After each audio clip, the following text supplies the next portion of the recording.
Tonight's greatness in barbecue entertainment is partnered with the Briscoe Ranch Cookoff at the Crossroads, the barbecue store in Hempstead, the Chupacabra Throwdown, Team Cosmos Q Products,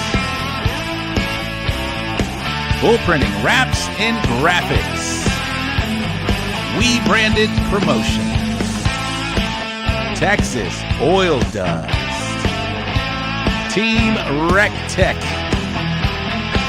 Texas Original Charcoal, the Navy SEAL Danny Dietz Memorial Classic, Texas Chrome Heroes Foundation, Pinkerton's Barbecue, K&R Pipeline Services,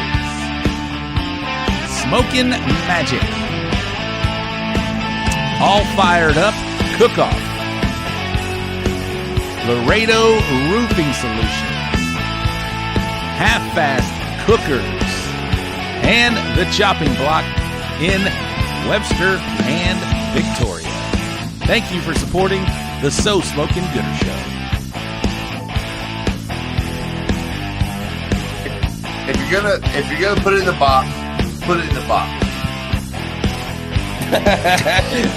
And stamp it. Hey, we got any more beer in here? Alright, I'm sorry. I won't talk again. I'm sorry.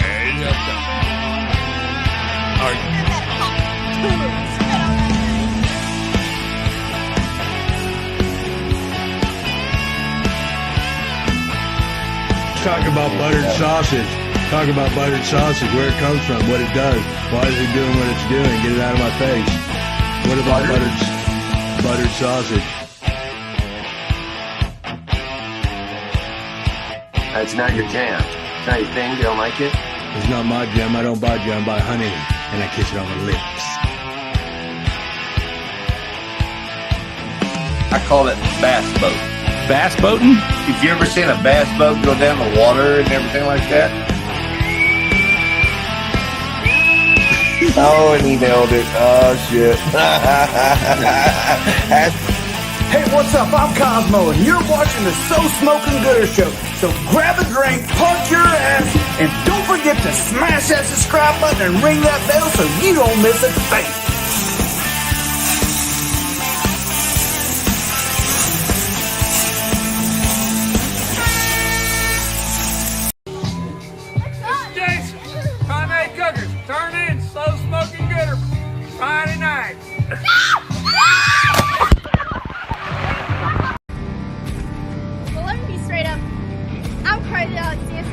Barbecue, and you're watching the So Smokin' Gooder Show. Oh my god! Oh my God!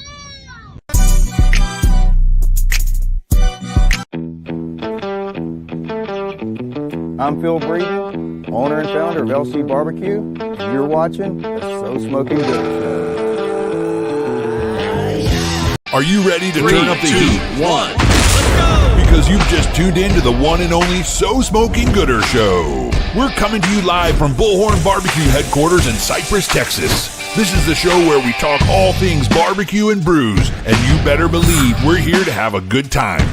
Get ready for the man who knows barbecue like the back of his hand, the guy who can tell you the difference between an IPA and a stout blindfolded, and the life of every party, your barbecue pitmaster and the host with the most, Rob Arocha. Whether you're part of the Gooder Gang or just here for the special guests, barbecue competition updates, or maybe even to rate some boxes, strap in, fire up those smokers, and crack open a cold one, because the So Smokin' Gooder Show starts now. What is up? Good evening, everybody. It is, you know what time it is, a little after 8 o'clock. 6 minutes for those counting. Chris Davis, I see you there. What is going on, everybody? I hope you guys are having a wonderful start to the week. It is hump day. We are on the backside of it, and I'm damn glad you guys are here watching us. And when I say us, I'm talking about our co-host. So let's bring him in, Mr. Eddy Morales from the Pit Father of Barbecue. What's up, brother? What's up, brother? What you got there, my man? A little vodka. All right, little Tito's out of Austin, Texas. How are you, man? I'm good, brother. Pretty good. What's been going on? I feel like I haven't seen you like physically physically, like touch. I can not touch you, but see you. Pause. Touch and feel. No Diddy. Touch and feel. Nobody clipped that. Everything going okay? Man, everything's going good, brother. Just working and getting ready to start cooking. Yeah, you haven't been cooking, have you? Nope, but that'll change this weekend. Where are you headed this weekend, my man? I don't know. Still I've already paid and registered, but I don't know where the fuck I'm going. Somewhere up north. Okay. It's an outlaw cook-off. It's an outlaw cook-off. It's like 15 or 20 grand. I don't know where the fuck it's at. Maybe somebody in the comments knows. But anyways, it's up north. I can tell you where it is. It is going to be, I'm sorry, right here. We'll get to this in just a minute, but it is, the outlaw one is in Junction, Texas. And there it is. This weekend. All right. Well, Eddie's going to Junction. I am not cooking. I haven't cooked since a couple weeks ago. And I won't cook again until the Danny Dietz Memorial Classic, which is a KCBS event, which is perfect timing for what we're going to have. I'm not going to bring him on just yet, but our guest for the evening, Mr. Eric Cantrell, he is a KCBS Certified Master Judge. We're going to go over all that it takes to become a Master Judge, but more importantly, what he is looking for when he's judging competitions. This is going to be a great insight. I think a lot of people are going to be able to take a lot from this. I am excited to hear what he has to say and maybe change up a little thing, one or two things to see what is going on with that. Parker, Texas is what Chris Davis says. He already told you. What you got? What you doing there? You're making a whole ass drink. What you got there? Sparkling water. Oh shit. Nice. Tito's and soda. Sparkling water. All right. So before we get to that, is Shaler in the house yet? I can't tell. I think that's him down there. We'll see. We will see. But let's give some shout outs to the Gooder Gang that are watching. That's what we like to do first. Eddie is freezing up every now and then. We'll see what he's got going on. But Carlos Calzada is up first. My man is always first in. Not always, but most of the time. The Dude Barbecue checking in. We got Daddy Dutch Barbecue. We got Mr. Corby Simpkins. Good evening, Gooder Gang. Poochie's in the house. Smoking Magic. What's up, gang? I don't know if y'all saw their video last week. Really nice. We'll play that later. Ricardo Nieto, what is going on? Sam Demerit, how are you? Larry Vaughn checking in from North Jersey. Okay, he's traveling north today. Mr. Keen, that is Jimmy Edmondson. What is going on? Howdy, Gooder Gang. Kevin Hernandez, my pits are burning. What's up, homies? What is up, my man? Eddie Morales making comments. What is this show? Oh, that wasn't Shaler. Okay. Jared McCrory is in the house. Triple Up Barbecue. That's Sam, I believe, right? Sam. Chris Davis in the house. Promoter Jen Lee of the Danny Dietz Memorial Classic in the house. Los 239 Grillers. Brian Fox. What's up, Brian? Brian's been very active lately. I appreciate you, Brian. What is going on? Michael Sistrunk. Brandon Perriman, always forward. Been doing well. Roddy Trevino, the vice president of the Champions Barbecue Alliance. Vincent Regino, Reggie Q, a little gringo in the house. Pit Live, Johnny Maggs checking in from the Northeast. That Oil Money Barbecue, what is going on? That is Kyle. Nicho Arredondo, he cooked finally. I hope you're doing all right. Your trailer going well. Is that all good? Is that all behind you now? Who else we got? Brian Rozicki. Chance Vincent from I'll Tell You Later Barbecue. Serge Garcia, our follow team. We need to follow up with Serge here in a couple weeks. Anna Bryce.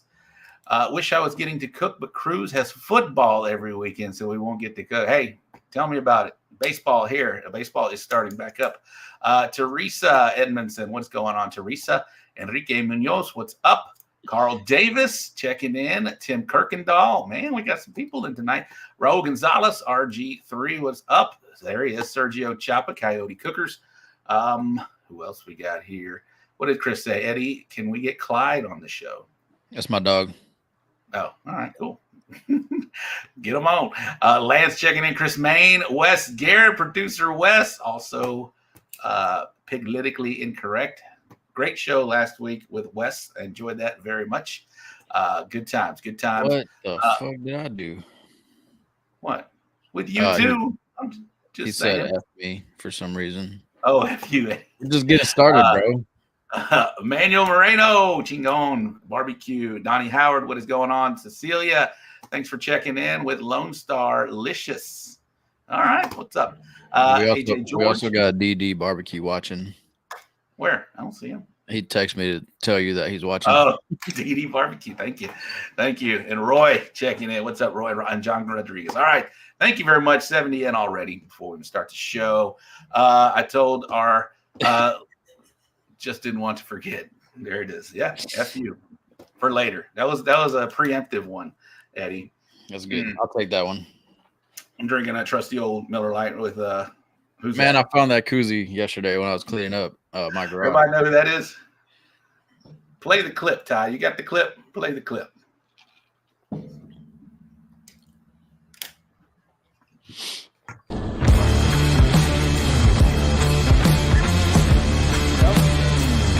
My name's Greg Minotti with Drop Time Smoke, and you are watching the So Smoking Gooder Show. There he was, Greg Minotti with Drop Time Smoke. All right, just real quick, in the Arocha household, we got a first teenage driver. My son is the first graduate of the Robert Arocha Driving School, and he passed his test on the first try. I just got all the way back from Angleton, Texas. We had to drive there. That was the closest appointment we could have without waiting another month and a half. So congratulations to my son, Evan. He is now an official driver, and now he can drive us around. All good. All good. Anything new with you, Eddie? Let's see. No. New. No. I still have my DD, my designated driver. She still has her license, so that's good. And she's my bartender, so we're good. Wes Garrett is asking a question. Do we have the Temu Field starter kit going on tonight? I don't know what's going on here.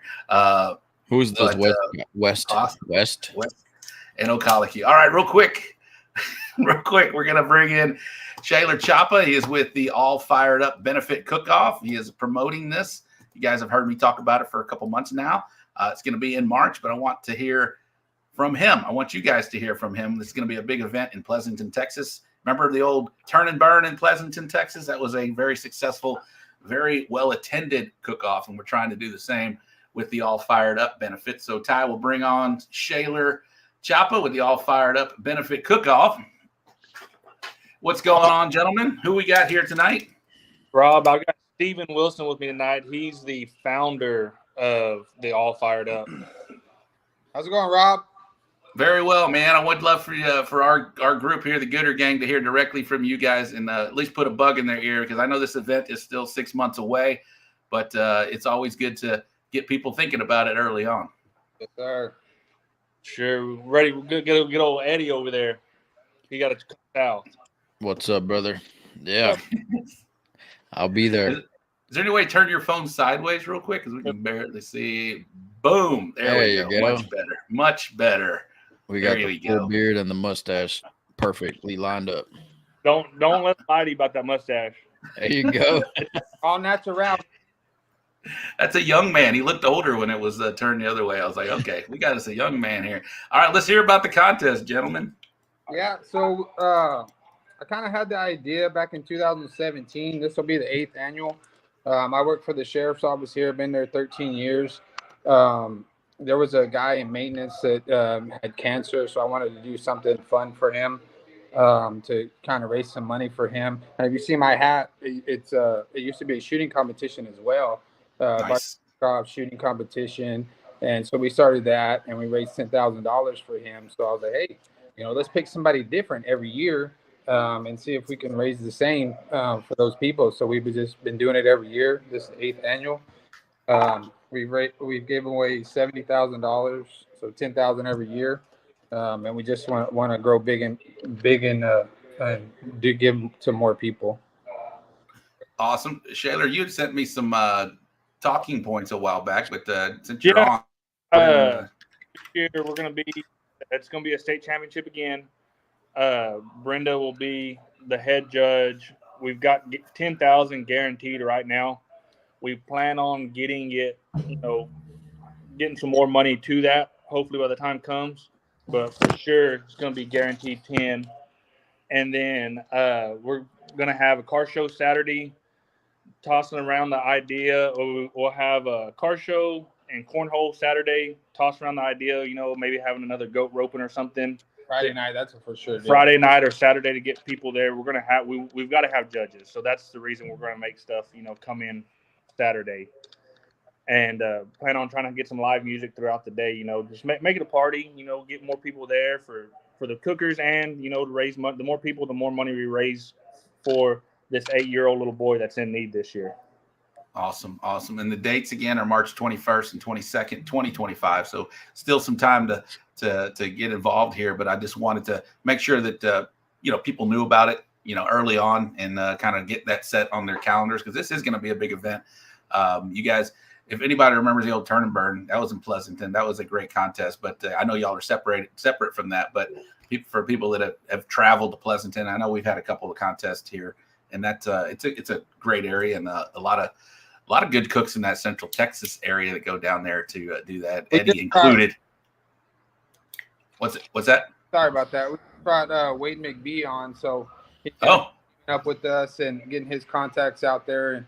And it's not going to be called Turn and Burn, but it's going to be the exact same thing. We're going to party.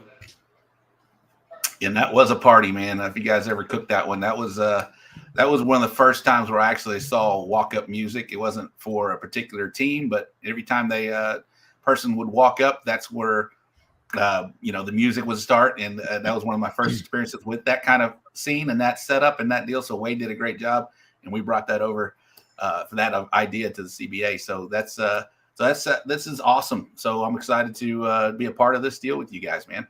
Yeah. But anything else that we want to some highlights? Again, we're early on, but I got a question. Yes, sir, Eddie. I heard. I was told to ask about midget wrestling. Is that going to take place? That must be a Louis deal. Well, Louis wants to enter. I do not fancy midgets. There's something about them. Just me and midgets don't get along, Hey, Eddie, are you a good bull rider? Am I riding a bull or midget? So, an idea around Friday night, head cook, mechanical bull riding competition. When you enter, you get a free ticket. One person on your team to enter this contest. Oh shit! Yeah. Say that again. Not bad. So we're kicking the idea around Friday night. When you enter, after everything, all the cook's choice and stuff is done, we're gonna do a mechanical bull riding competition, and you get one team member for free, in your cook, and we'll see who wins it. Sweet. I'm sure Diane will be up for that. That's my other teammate. So, I'm not doing it, but I bet Diane might be down. If it was a real bull, I might be down, but mechanical, nah.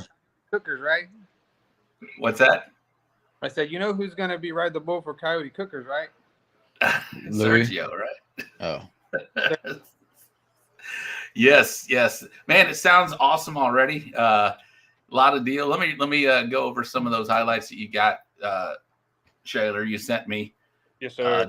Just so we don't, the entry fee is $300. It is going to be a 4-meat contest. Y'all can see that on the whatever. Ty put that up there. There is a kids cute, $25. Cornhole tournament, $50 to enter. They need volunteers. Are always welcome right now, and of course judges. We need judges for this deal.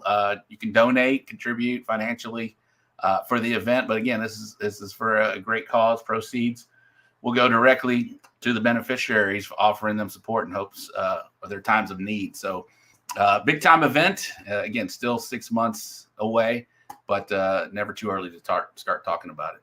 Yeah, for sure. Like I said, this year's benefit an 8-year-old little boy that woke up perfectly healthy, woke up one morning, had leg pain, went to the doctor, found out he had bone cancer in his leg. He's in rehab right now, physical therapy, learning how to walk again. They were able to save his leg, and they believe he's in remission right now. So, all the money we raised this year is going to him. and we just want to grow it. We had 37 teams last year. We're going to try. We're pushing realistically. 50 to 60 is ideal, but you got to dream big. So if we can get closer to the 100 team mark, that'd be awesome. Wonderful. Yeah, that would be great. And now that we're talking about it, I'm sure you'll hit that 30 mark for sure and eclipse last year's total. So let's get some more teams involved in that weekend. I should be available because we'll be there. Eddie hopefully will be there as well. It's not far from his crib. That's probably my anniversary, but I'll be there. Oh, still love it.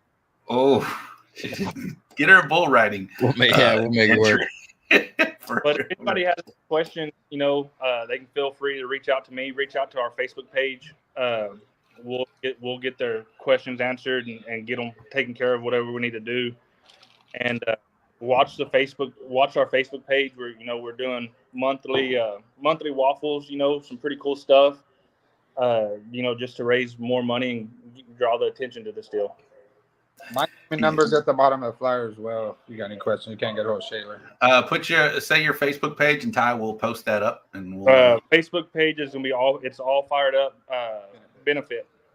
All fired up benefit on Facebook. Ty will post that up as well. All right, gentlemen. Well, thank you. We'll be on again before maybe in 3 months, just to again remind people what's going on. But appreciate you guys being part of this show. We're excited about your contest, and if there's anything that we forgot to mention, now's the time to bring it up. You good? I think we got it covered. Hope to see y'all there.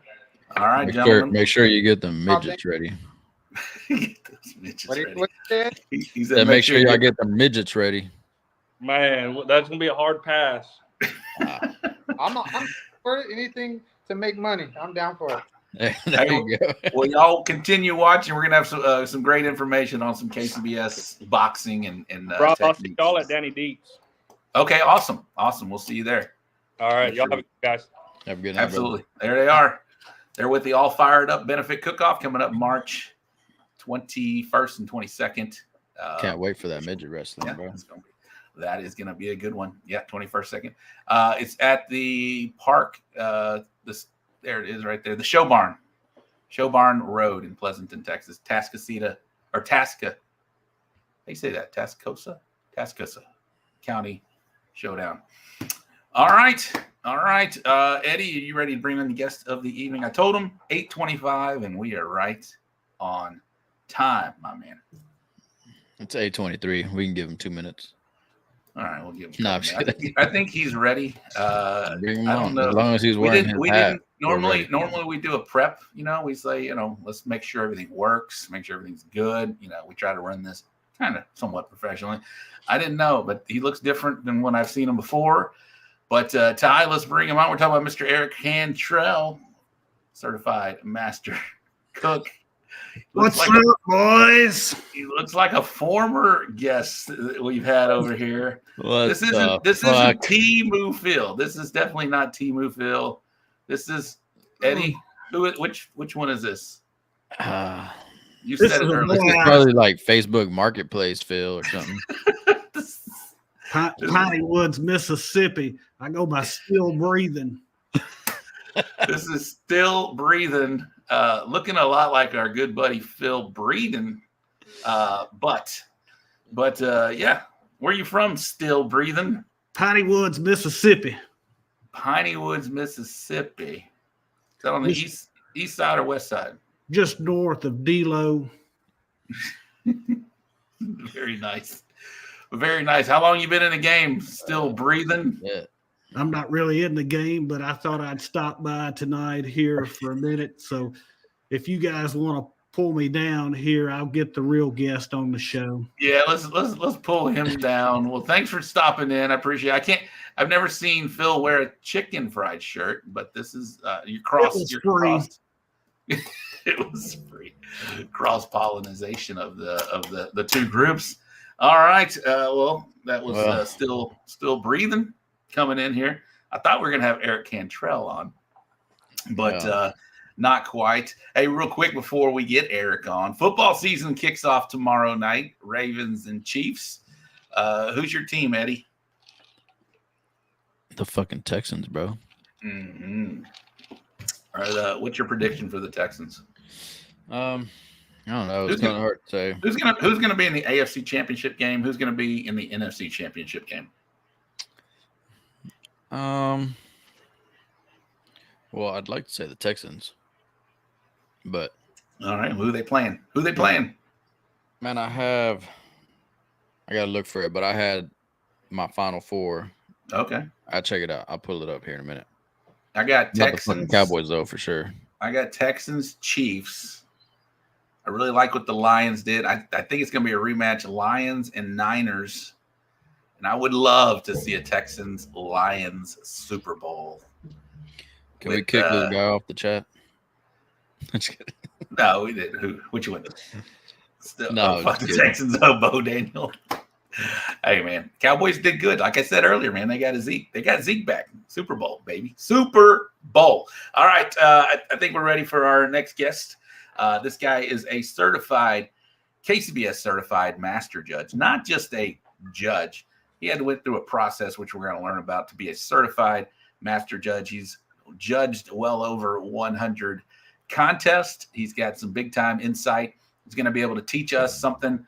I'm sure we're going to pull 2 or 3 nuggets from this conversation tonight to help us whenever we do decide to go do, like Eddy's doing quite a few KCBSs. We don't get too many down here in Texas. We got one next week at the Danny Dietz Memorial Classic. Of course, the American Royal is right on the heels. And I believe there's a big one in Pine Bluff, Arkansas, that is not too far away from us. I timed it out. It's like 8 hours away. So 6 hours for me. 6 hours for you. All right, there you go. Well, let's bring it on. Let's bring him on. We're talking about Mr. Eric Cantrell. Bring it on. There he is. Shit, there he is. That's the guy I was expecting. I didn't know. Sorry, I told you we were going to get on 8:25. We had an imposter come on a little earlier, and he had to scat. But what's up, Eric? Thank you very much for coming on the show. Eddy says we've had you on the show before. Just briefly at the KCBS Invitational, we had that little trade the headphone thing out, so you really didn't get me or Bill or any of the guys there. So that's why Eddy couldn't even remember, and he's the one who was trading the headphones out. Bro, man, I fucking bought those little fucking microphones, and they worked fine at home when I was testing them out. And then finally, when we get there and start setting this shit up, man, it didn't work. It always happens that way when you're on site. But welcome to the show, man. Welcome, first time guest on the show. I appreciate you very much. I'm excited about tonight's show, man, because we've got like I mentioned, we've got a few KCBS events coming close to our area. One right down the street here in Houston, and Waller, the Danny Dietz Memorial Classic. Of course, the American Royal. A lot of teams travel for that.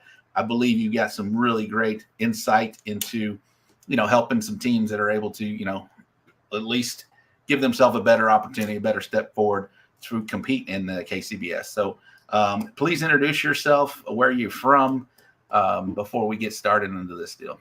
Yeah, it's going to be a good show tonight. Got a lot of KCBS folks that I know that are going to join us. And so a lot of those folks will probably chime in the comments and, how barbecue's family. So they'll probably share some love for things that I missed. But Eric Cantrell, I am from the brother state of Texas, Tennessee. And so thank you, David Crockett. There we go. Yeah. Remember the Alamo. Hell yeah. We're outside of Nashville. I've been in this game for a minute. I'll tell my story here about how that I got into barbecue. It was kind of an ironic story. We were at a wedding reception. An older gentleman was sitting over at the table beside me, and he and his wife were there by themselves. And I looked over because I knew this gentleman, and I invited him and his wife over to sit at the table with me and a group that was with me. And shortly after, we got to chatting up a conversation, what we thought we were going to have for the dinner there at the wedding reception. And I told him that I was partial to the pig, so maybe a little barbecue. And his ears perked up, man. I'm telling you, he asked me, did I want to judge a barbecue contest? And I said, it's a pig's hind end pork. And the next thing you know, this guy's calling me the next week and getting me invited kind of as a celebrity judge to go and judge several events. And then I went through the process, and we'll talk a little bit later here about getting officially certified. So I've been doing this for a while. That guy's name is Bert Moses. And I wouldn't be in this crazy thing that we call barbecue if it weren't for that man. He's no longer with us. But at our contest that we put on at Smoke on the Shores in March, the weekend before the Pleasanton Cookoff. So if anybody's looking for a great cook-off to come and join Smoke on the Shores just outside of Nashville, a lot of fun stuff to do there, and we run a good show. But we honor Bert, and we present an award in his honor, the Bert Moses Memorial Trophy. And so that's a pretty prestigious thing. And so Bert, he was well respected in the barbecue community, primarily over on the KCBS side. And so, you know, I talked to his wife after that he passed away, because we would go almost every weekend somewhere, and she said he would want you to continue. And so I've taken it and probably taken it up a level here, and I've been to probably 40 plus states and judge barbecue and 300 some odd cook-offs later. So, you know, I've ate a little bit of barbecue between my time in this sport. So it's been fun. Awesome. Shout out to Bert, man. That's amazing. That's a great story, and how you got into this thing, because that was definitely one of my questions. Because you know, now the next question was going to be, you know, what keeps you going doing this thing? You know, you said 300 plus contests. I don't know if you know, I'm a certified KCBS judge. I've got 0 contests that I've actually judged. I went through the process. I went through the class, but I've yet to judge one. So from 0 to 300 plus, we got a wide range. We're covered. We're covered. We'll get this going. But no, that's a very inspirational story, and the fact that you're carrying on his memory and doing that, and along with talking to his wife, is pretty cool and very inspirational, man. So that said, 300 plus contests. You've got you've seen quite a bit. You've seen it all, probably 40 plus states. That's amazing that you, and not only you, a lot of the KCBS judges, they travel. They do a lot of this deal. So we'll talk a little touch on that a little bit later about, you know, like the big one, the American Royal, which is kind of like, you know, like all teams travel from all over the state. A lot of judges travel from the country. A lot of judges as well travel from all over the country. But Eddie, you got anything I was just reading these comments. Okay. Wes, you can't take him nowhere. So his motto is he said, I'm out. I am out. Okay, so let's talk about the process to be a judge. You know, I've been through it. You take a class, you go and sit. A lot of contests actually have a judge class, probably that Thursday before. But I'll let you talk more about how you become a judge. But then, more importantly, what makes a master judge? How do you become a certified master judge?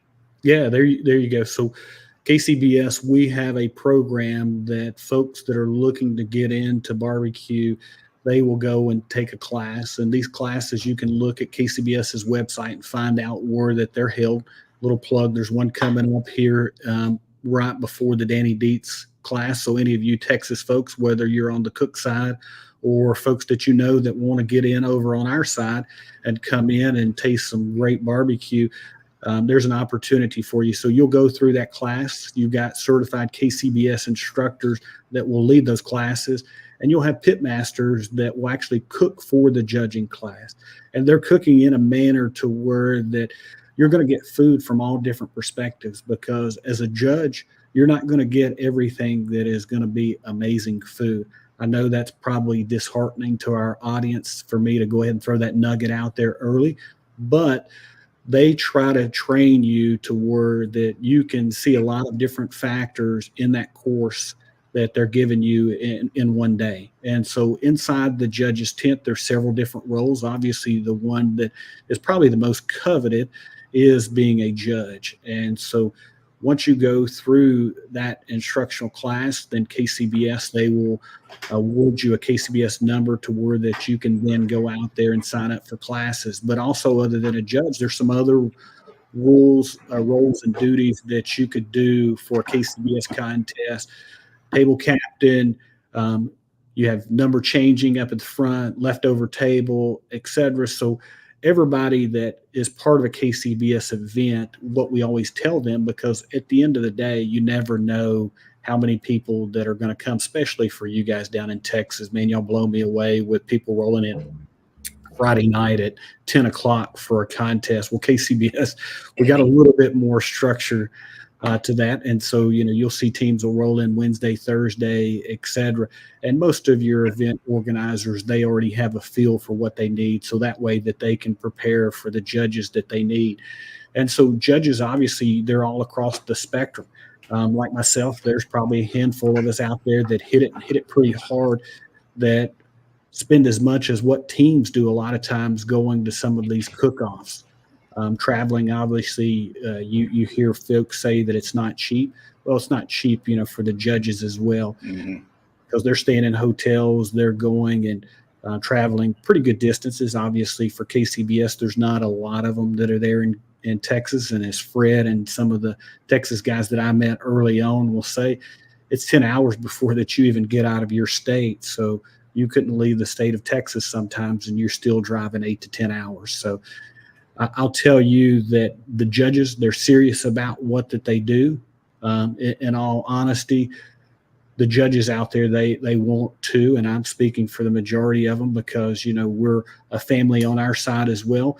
We'll call each other out. We want to get better. We want to eat the best barbecue that we have. We take pride in what we do, and we think that we're more than somebody that just shows up to eat some food. You always hear all of these rumors about, oh, look at that guy, how big of a cooler that he brought in, et cetera. But inside the judging, KCBS is really structured. And so they've got rules that the judges, as well as everybody inside that tent, have to follow. And so they line that out. And so once you get there, you're prepared. You sign up for whatever duty that you may get. I've done it enough times, and I'll go back to the guy that got me in it, Bert Moses. At one cook-off that we went to, I was a young judge, and so I didn't have many cook-offs underneath my belt. And I got to that contest, and I come with him. He got up and he gave his spot to me to sit down so that I could judge. And you'll see a lot of folks that will do that in the KCBS world. I've done that, and I've done that at some big events myself, because everybody's got to start somewhere. And so you want to try to train those guys as far as what that they're looking for. And so as we talk through the show, and we'll go through the different categories, we can talk about specific things, such as some of the training that we receive in the specific categories. So. Well, good. I just wanted to get some background, just so we know we are talking to the real deal, probably the realest of the deal. I won't put that on you to say that, but I'll say that. And a lot of guys in the comments are talking about, like Wes Garrity said, I know posted it. Eric's the best in the business. Many teams lean on him for guidance. Turned into a great announcer as well. Brant we just had on as well. Picking Whiskey is announcing at the KCBS Worlds was some of the best I've seen. Guys, we are going to go through each category to where what a certified master judge, in particular, Eric, his own opinion, but this guy he's been through it. He's seen it all. And we're going to get his opinion on, boxes and what they're looking for, tenderness, all of that, we're going to talk to him about. So lots of great information up ahead. But this is awesome. Eddie, do you have anything before we get rolling into this deal? No, I would remember him, his announcing at the KCBS World was pretty good, especially when he said something about people can cook brisket in Texas. I don't remember, but yeah, it was pretty good. Pretty cool guy, man. I had some talk to him. And pork. I got to spend some time with him out there, and yeah, he full of knowledge for sure. And Gooder Gang, chime in the comments here. If you got questions, maybe we'll cover them.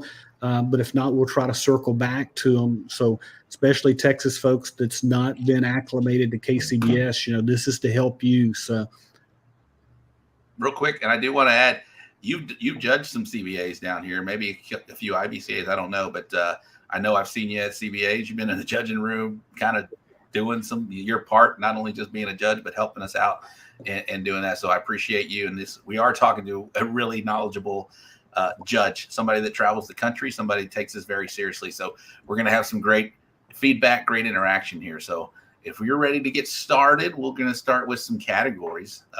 You down with that? Well, before we do, let's talk about a little bit on how that KCBS is different than CBA or some of the other sanctioned bodies. Sure.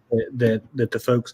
And just a shout out to Fred, Roddy, their wives, yourself, Rob, your wife, and then Aaron, Paul, Scooter, Bill, the whole CBA crew. You guys have really took Eddie too now. Yeah, there you absolutely. go. And so you guys have really brought CBA, pretty close in line with what we see from KCBS. It's probably the closest thing. Well, it is the closest thing in Texas that you'll see to a KCBS event. And so, as Rod mentioned, every year when they have the CBA World Champions, I go down there because I'm a fan of barbecue, and so I want to support you guys, and I want to try to help you guys grow that you're starting down there. And so, great people within that. So if you're familiar with CBA, you're not going to be too far off from KCBS. And the KCBS process, obviously, from a timeline perspective, is probably the biggest difference that you'll notice. So you turn your turn-ins in starting at 12 with chicken, 12:30 ribs, 1 o'clock pork, and 1:30 with the brisket.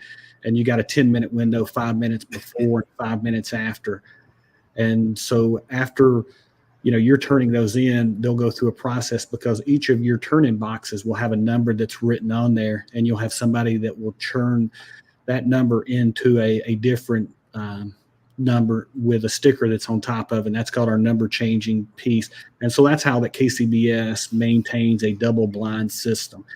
And the goal is for every table, because all of the judges in KCBS, they sit for all 4 categories. So it's not like CBA or IBCA where you could judge one and then be done, or you could judge 2, or you could judge all of them. But in KCBS, that's one of the requirements. Unless that you have a medical emergency or something else, you're going to judge all 4 of those categories throughout. And unless that there's a snafu, your box is going to hit a different table each time. And so when they change those up, in chicken, obviously your boxes never went to a table at that point. So those will flow really fast. And the bigger the cook-offs here, the faster that it flows, because there's less shuffling that you have to worry about. But they want to do that to where that you're hitting different judges. And so the cool thing about KCBS, in my opinion, compared to those others, if you're at a 28-team cook-off or less as far as the number of teams, your food is going to hit every judge in there because they're going to seat 4 tables. And so no matter what protein it is, one of your 4 proteins will go and hit that table. And so in that process, if you think about this, when you turn that chicken in, what's going to happen with that box? It's going to go to a table. All those numbers are going to be read off to those judges. They're going to write those down on their scorecards. They have a judging plate. So in KCBS, it's full contact, man. We get that food out with our hands, and we're putting that on our plate, and we'll get the whole piece out. So it's not like CBA, IBCA, where that we're using that knife and fork and getting us a sliver there. So whatever you put in the box, guys, make sure that your first slice is as good as your 6th slice. And so those go on the table, and those judges are hitting that in probably 10 minutes and judging each one of those entries. They don't judge one and then pass. They pull a sample out of each one of those boxes, and once they've got all the samples that's going to hit their table, they start judging.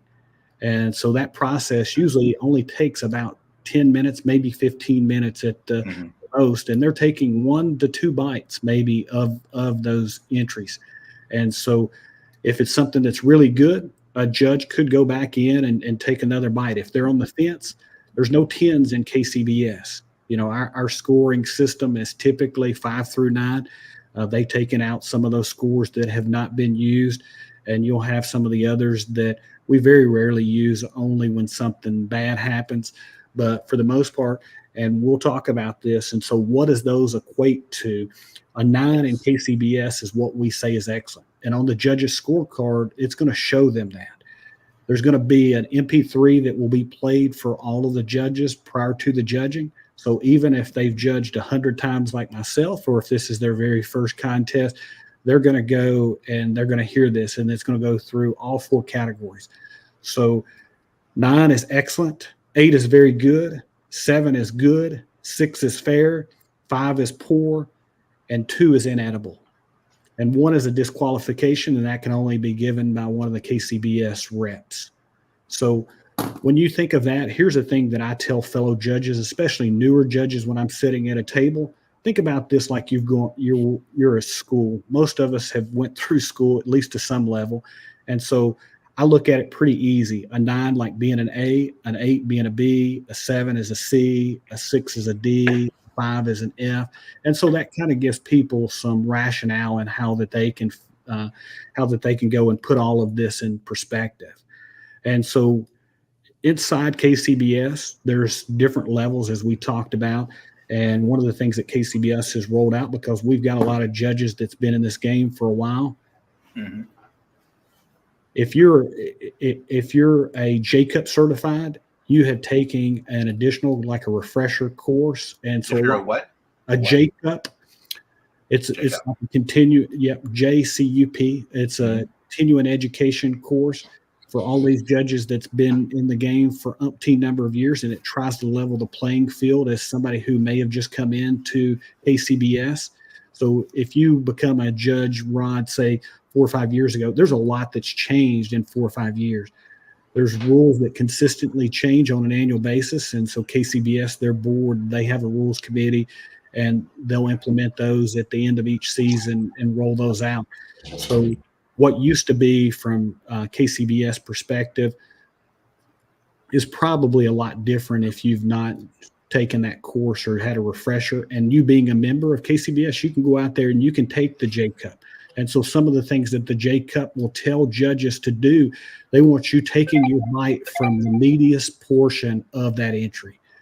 So if you're going out there and you're getting a piece of chicken, they don't want you getting down on the bone. Whereas in CBA or IBCA, wherever you get your slice or wherever you get your piece, that is what it is. Get it where you get it. Get in where you fit in. Right. But I wanted to throw that out there, to give some people some perspective as far as, hey, what's going to happen? How quickly is this going to happen? This is accurate. Yep, it is. If you guys know Stretch, he's got a little cart. We're out at the American Royal, and you can see on the side of his little cart that he rides around, he said 7 suck. And so you're not walking if you get 7s. No. And how these scores are tabulated, there's 6 judges at that table, and 5 of those judges score count. So that one judge, he may not hurt you unless that it's in a tie-break situation, but you need 5 of those judges to be on point with what that you're turning in. And so we can get into the scoring and stuff like that a little bit later, but I just wanted to throw that out there to you. No, it's good. We need some good background before we get into the chicken, ribs, pork, and brisket, what judges are looking for. Real quick, some quick questions from or a couple comments real quick. Wes, I won't repeat it, but save some for the rest of us with that hat, bro. That is a nice hat you got going on. Save some pussy for the rest of us. Chris says, how long you been in the hat game? A long time, man. There you go. Very easy. Eric, do you see judges following reps around? Yes. And so sometimes, it's just like what teams will do. They'll look and see who the reps are. And I know in CBA, you guys got some promoters and organizers that you guys are near and dear. This is the same in our world. We put on a contest, Jason Cole, Hot Coals Barbecue, and he was in the chats, probably still out there, heck of a cook. And so that's one of the things for us. We want the best at our cook-off. And, teams, they look at that when they make a decision. It's the same for judges. And you think about that because at the end of the day, they're the ones inside there that's running the show. And all right. Are judges assigned the same table? We kind of answered that in the comments, but so this was actually, it should have been kind of obvious because turn-ins are 30 minutes apart, right? You don't want to, get up, move, cycle in a new set of judges. But yes, judges are assigned for the same table for all 4 meets. They are there for all 4. It would be a logistical nightmare if they after that, making sure that the same judge didn't judge your food otherwise. All right.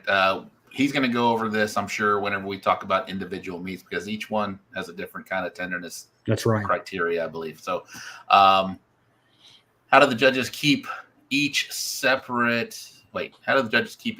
entry separate if they take a piece? No, they have a tray, right? So you mentioned that earlier, right? Go ahead.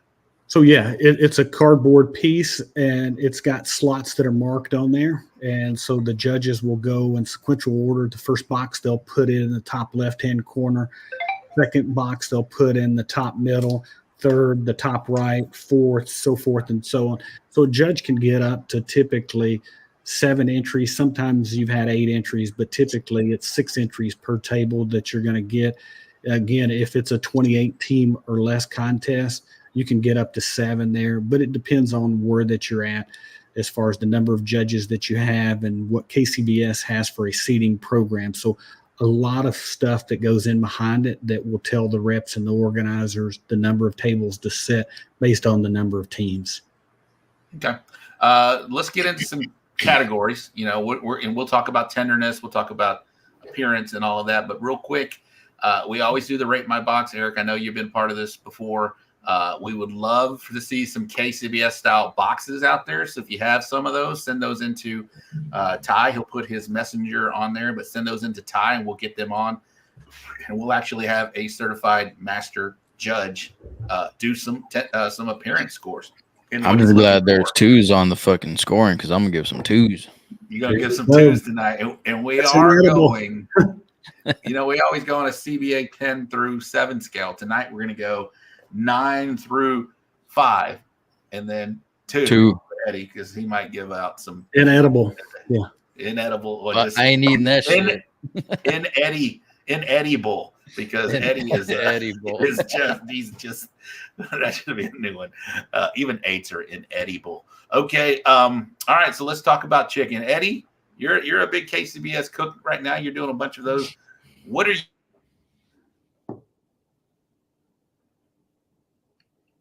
You went mute on this. You went mute. Mute. Still mute. He's doing the hint. He's still yes, man. You can sign it. I speak sign language. Or not speak. I sign sign language. You're muted. It says muted. Yeah, it says you're muted, that you muted yourself. I know. How about now? There you go. Yeah, look at that. Oh shit! I didn't. Okay, what? First time doing this show. Sorry, Eddie. When you're turning in a chicken box, what are you presenting? What if you want to disclose that? We'll say just we've cooked it all, right? So what are you doing, and what are you trying to present? And then we'll go with Eric. As far as what what pieces? You're trying to be uniform. I'm sure you're trying to make it. Well, yeah, I'm trying to be uniform, and I've been doing I've been doing thighs or legs lately, and I think I'm gonna go back to thighs. I don't really like the presentation on the legs. I feel like a thigh box looks more uniform. It looks nicer. It just looks more appealing to me, and it may be just that. And I don't feel comfortable when I set up my legs. I always take them out, put them in, take them out, and then I just throw them in the box because, man, I don't really know how to make them look good. I don't know why, but I just have a hard time fucking setting them up nice. I try to cross the legs, and I'm like, man, maybe not. So I pull them apart, and it's just, I think a thigh box just looks better, and I'm not going to say it scores better because I know legs score very well. But I think for me, I'm going to go back to thighs. Eric, what are you seeing trends-wise? And, you can talk about each different one. And what are you looking for in a chicken box, please? Yeah, so right now, you're seeing some teams that are going to the jack and they're practicing because at the jack, obviously, you got to cook some white meat and dark meat. So we'll see in chicken especially, and we call these jack boxes from the judge's perspective, or that you may see somebody that will run wing flats in the box, but primarily legs or thighs. And you'll see something that will be a little bit strange occasionally. Wings are getting more and more common, not so much wing-only boxes. Obviously, Smitty done really well out at the American Royal, and so that kind of had a little trend for a while with people following that. Texas, you guys got a heck of a chicken cook in Texas, and I'll give a shout-out to this guy here because if you guys have watched the Barbecue League, most of you guys have seen his video, and that's Reagan with La Pasadita. And so any of you leg guys out there, whether you know it or not, you're probably cooking some variation of what Reagan Broche was doing. And so in KCBS, that dude, he makes the trophy for the KCBS Chicken Team of the Year each year, and he calls it the Cock King. if a lady ends up being the winner of that category, it turns into the cock queen. And so that has happened, and Reagan is really creative dude. But, man, shout out to him. He's a heck of a cook. And so legs and thighs predominantly. You'll see some legs, some wings that will be scattered in there, some wing-only boxes. But for the most part, there's where you're going.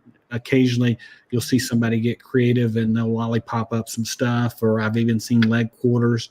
So, again, for all of you people that are on here, especially the ones that have not done a KCBS. What do you mean, you people? You people. The Gooder Gang. We're taking one bite, maybe 2 bites of this. And so whatever that you're putting in the box, make sure that's the best that you can put in for us to take that 1 to 2 bites. Absolutely. So tenderness, in chicken, we obviously, people that have our first introduction to KCBS was the old Barbecue Pitmaster show from like 08, right? 08. Those things are like 16 years old now. So, but a lot of those things that they were, putting an impression on us was bite through skin, make sure, we'll talk about ribs in a minute, but they got to pull off the bone. I'm not pull up, but you got to bite without it pulling off the bone. But the bite through skin, which is still a huge thing right now. We talk about it all the time. But tenderness, I've heard you speak about mouthfeel before. I want you to, in your own description, what is mouthfeel? Because that's just kind of like a vague that's a question for Wes. He knows a lot about mouthfeel. Does he know about mouthfeel? But I was just that's kind of like a vague kind of term, right? Like, what does it actually mean? And as a certified KCBS judge, what does that mean to you? Yep. So when we get a bite, let's say that it's a thigh, and they're telling us to take that bite from the medius portion of that. So everybody, and this is a tip here. If anybody's taking notes, think about this. Listen up. Yep. Because we were talking about some of the OGs, and if any of you guys are muffin pan chicken guys that cook thighs, don't skimp on the sides of these, because when you cook them in, whether it's a butter bath or a muffin pan or anything like that, so many times your rub will wash off the sides, and I see teams that will forget to go back and do anything to that. They make the top look so pretty, and as you guys say on this show, it's got all the bass boating and stuff there, but the sides are bare. They're as white as me that's on the side. That's where we're taking our bite. And so when we go, we're going to hold that thigh up. I'm right-handed, so I'll go into the side, and I'm taking that bite, and I want that bite to come clean. If it's got skin on it, they're telling us that, they want it with the skin as part of the criteria to be judged. You don't have to have skin on your chicken, but if it's on there, they wanting us to try it. Judges are not going out there and picking that off. And so, as we say with mouthfeel, and it gets more easy to understand as we talk about brisket and some of those aspects. But you take a bite of that chicken thigh, you want your bite to go smooth through the skin into the chicken itself. And ribs, we'll say, and this is getting a little bit ahead, where that you will see almost your teeth marks that will come where that you've taken your bite from that. And so it's very similar in chicken. You don't want all that skin to pull off there. You want the skin to be as soft and smooth just as the chicken itself. And it doesn't have to be where that you've injected this thing and it's like a water balloon that's busting when we bite into that. And there's a huge puddle, somebody's water's broke right on our judging plate. But we want that. And the meat itself, it needs to be moist. And when we take and we push that thing, and for the can guys, I've seen this happen. You'll go out there and you'll overcook, you'll power cook a piece of chicken, especially a chicken thigh, and it's as flat as a ruler, and they get those in. Well, yeah, we bite right through it, but the whole thing is disintegrating. And so we don't need no teeth to eat no beef. Well, you don't even have to chew to actually get some of that. So if you can take, and this is word that you'll see, especially in pork, muscle is the big one. You take that tongue and you push to the roof of your mouth, whatever that you've got. And if you don't have to chew that and that's dissolving, then you know that is overcooked in that instance there. So as we get to ribs and stuff here, we want it to pull away clean. Same with chicken. You can turn in boneless chicken. There's no rule with that. There's a lot of people that will go with the jack and they'll turn in some breast meat. But if you're taking that bite, you want that bite to be smooth. You want it to be clean, as they say, like butter that's going through. And as it pulls away, making sure you give that judge everything, because on that side of that, that's where we're getting the majority of our bite. We're not flipping it up and just eating from the top of that, nor are we doing that in a rib. Yeah, flavor on the bottom. Eddie, got anything for chicken? No. Nope. Okay. Real quick, you got to turn in, if you're doing thighs and wings, equal parts, 6 and 6 at minimum. Well, no, you can't turn in 4 thighs and 2 wings and turn in a box. You can. So, okay. Yep. And so I saw a team, and this is a great team, and I won't call him out here, but he's probably recognizable to a lot of the folks here that watch the show. Call him out, bro. Yeah, he went out there and he was just trying something, and he turned in 3 thighs and 3 legs. And so we're sitting there at awards, and he's talking about, he's like, man, I tried something.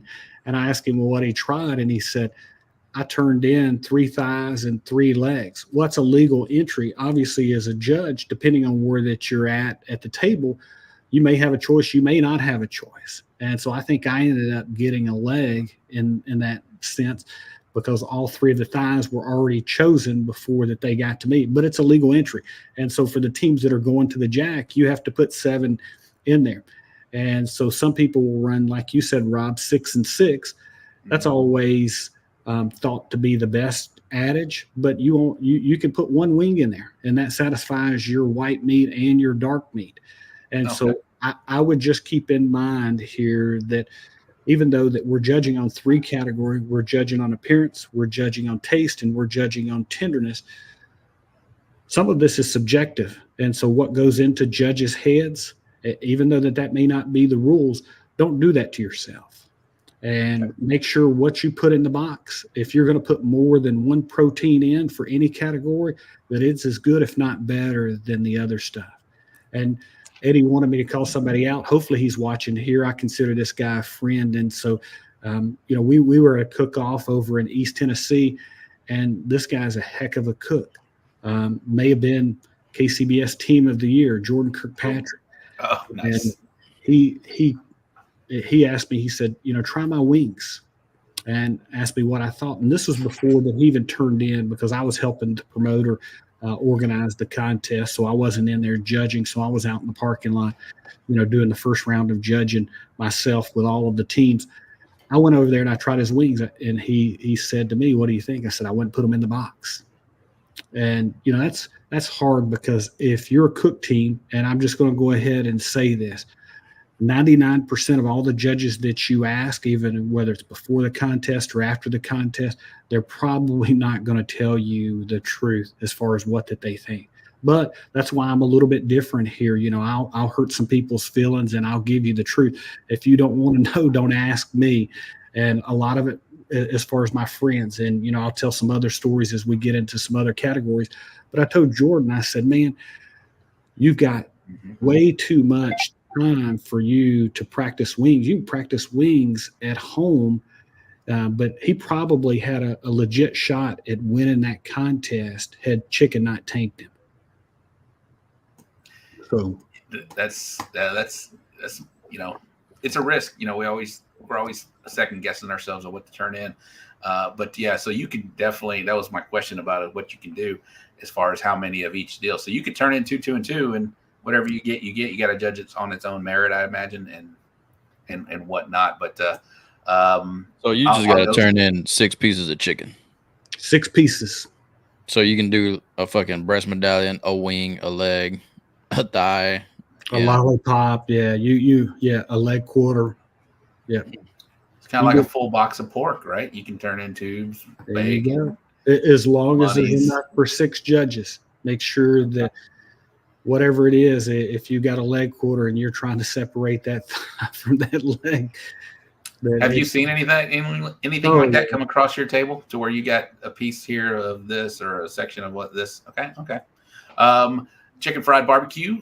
Do you bite both sides of the thigh? I think you mentioned that you go one bite for the meatiest part, right? Is that what you said? Yep. And sometimes if you're indecisive, man, hey, because there's no half scores in KCBS. So KCBS is really, and I know this is probably going to upset some folks, is really a 7, 8, and 9 scoring type of organization. That's just kind of where that most of the scores that you're going to receive. Obviously, you've heard from a lot of the viewers tonight, 7 suck.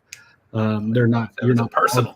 Yeah, you're not walking if you're getting a handful of 7s, no matter whether you're on the East Coast or in the dirty South. But if you're indecisive, you may take and flip that around. And I'll give a shout out to Chris Schaefer because I don't want to say cooking with him, but he was on one of his sabbaticals where that he thought that he needed somebody to give him a little refresher. This is about a year or so ago.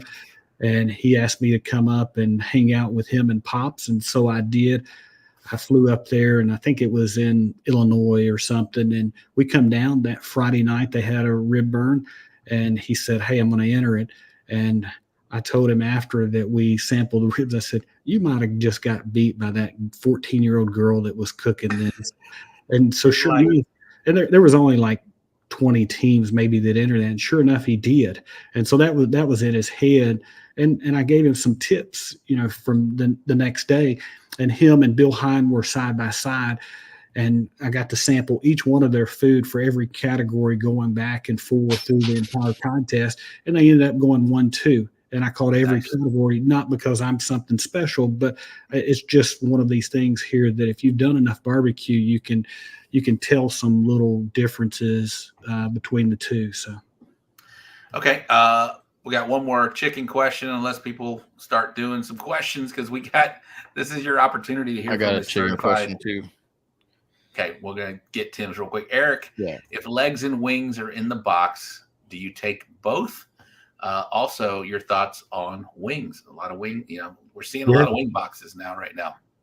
So only, Tim, only if there's enough for every judge to take multiple pieces. So judges are respectful here. That way, if there's only 6 or there's only 8 pieces, not everybody is going to be able to take both of those out. In chicken, it's the toughest to get more than 6 pieces in there. If you run small thighs, you may get 7, depending on your arrangement. You may get 9 if they're pretty small. If you run wings, obviously, you can get multiple of those.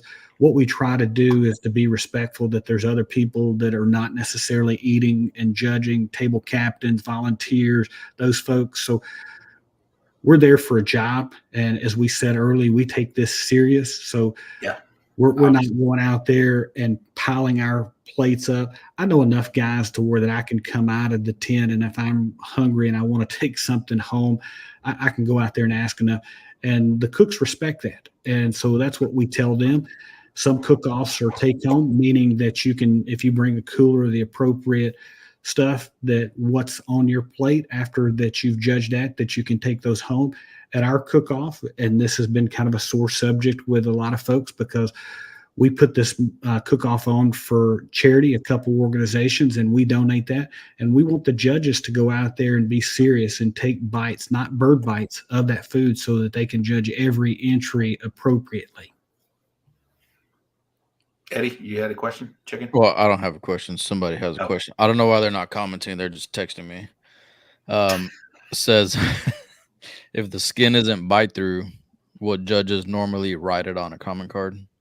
It depends. And if you're on the East Coast, there's some reps that have been training judges over there, and they give a slew of comment cards. There's probably some people that's on this show tonight that's received a comment card from me. And I think it's very critical if we can give you guys feedback. So in turn, it's like the definition of insanity, doing the same thing over and over and expecting a different result. And so if we're telling you that, okay, your barbecue is good, we're giving you a 7. Do we want to eat 7s or do we want to eat 9s? If I can give you some feedback that can take you from an 8 to a 9, just to move that needle just that much, hey, man, I'm all about that. There are certain reps out there, that encourage comment cards. Obviously, KCBS says if you give anything less than a 7, they're encouraging you to write a comment card. And so all of the folks that are on here, if this is your first KCBS event that you're doing and you get a comment card, take it for what it is. And what I mean by that is the judge is trying to honestly help you, and it may not, their way of explaining it and putting pen to paper with what that they're saying may not translate to what that you decipher when you read that. And so again, here I'll give some folks a true comment card that I write a lot. If you've got multiple pieces in the box and one of them is not up to what the other one is, I'll try to let you know what that I felt was lacking. Okay, was it your burn ends? Okay, what was it, your money muscle that you had? Was it some of your pulled, your chunks? What was it? Was it your wings that tanked you? That's awesome. That's important. If you're going to turn in multiples, what tanked you, so that you can do that. That's great. Comments are big time appreciated, and I know that they're not required, but they're they encourage if 7 to do that, because that's you get a 7, you got to know why. That why did you give me a 7? That's like it kills you right off the bat, right? Bone in wings or boneless. You see a lot of the techniques that are pulling that little thing. You probably notice it. Is that talked about in the judging circles as, hey, they left a little bone in or not? So I'll say this here, and I mean no disrespect to my fellow judges, because everybody's at different levels, the same as where the cooks are. And so many times that you'll be sitting at a table and you could have judges that are newer judges, or it could be really seasoned judges, and they don't get that because not a lot of them are on your side understanding the craft. And so when you pull that little bone out, man, it makes it nice really for us to, as a judge, because we're not fighting to get a true bite of that wing. Mm-hmm. But some judges, and I saw this at a contest in Illinois that happened this year, the judges didn't know how to perceive that. So all of that meat, when they bit in, they were thinking that they were going to have the 2 bones in there, and that little bone was gone, and half of their meat actually ended up on their plate. And so their first perception was like, oh man, this is overcooked here. You look at how that this is just falling out. Confused them. Yeah. So, it's one of those that if judges are not prepared for it, and we'll talk about this when we get to the pork category, because y'all laugh when you hear some of these things. But again, KCBS judges are trained, they are certified, but they're not experts. They're not scientists. They don't understand all the breakdowns in these proteins, where that each one of these cuts are coming from. But people like myself and then other seasoned judges that are sitting at the table that get to hang out with folks that are on the other side, we'll call them out, if they're doing something crazy. We'll also go out there and encourage them, because at the end of the day, if this is somebody's first cook-off, the first thing that I say after every category, because we talk, what'd you like, what didn't you like, which one was your favorite, why was it your favorite, etc. And if they determine that, oh man, based on what that you guys are saying, I was probably a pretty hard judge, don't change. And I know that sounds crazy, but you're going to kill those teams that you just judged. So stay consistent throughout each of the categories that you judged today. Go back on Monday when KCBS posts the scores. You can log into your judges portal and see how you truly stacked up against the rest of the folks at your table, whether you were an outlier or whether you were in line with what their scoring was as well. So they typically will tell you that you're an outlier if your scores are 2 points higher or 2 points lower. I was in Washington 2 weeks ago, and I was sitting by the mayor of the town where the Cookoff was. And so a lady was trying to explain to him how to judge the particular categories, and I let her just tell him. And then after that she had told him, I just pulled him to a side and I said, hey, I'm going to respectfully disagree with what she said, and I'm not trying to pull rank on her, but let me give you some tidbits.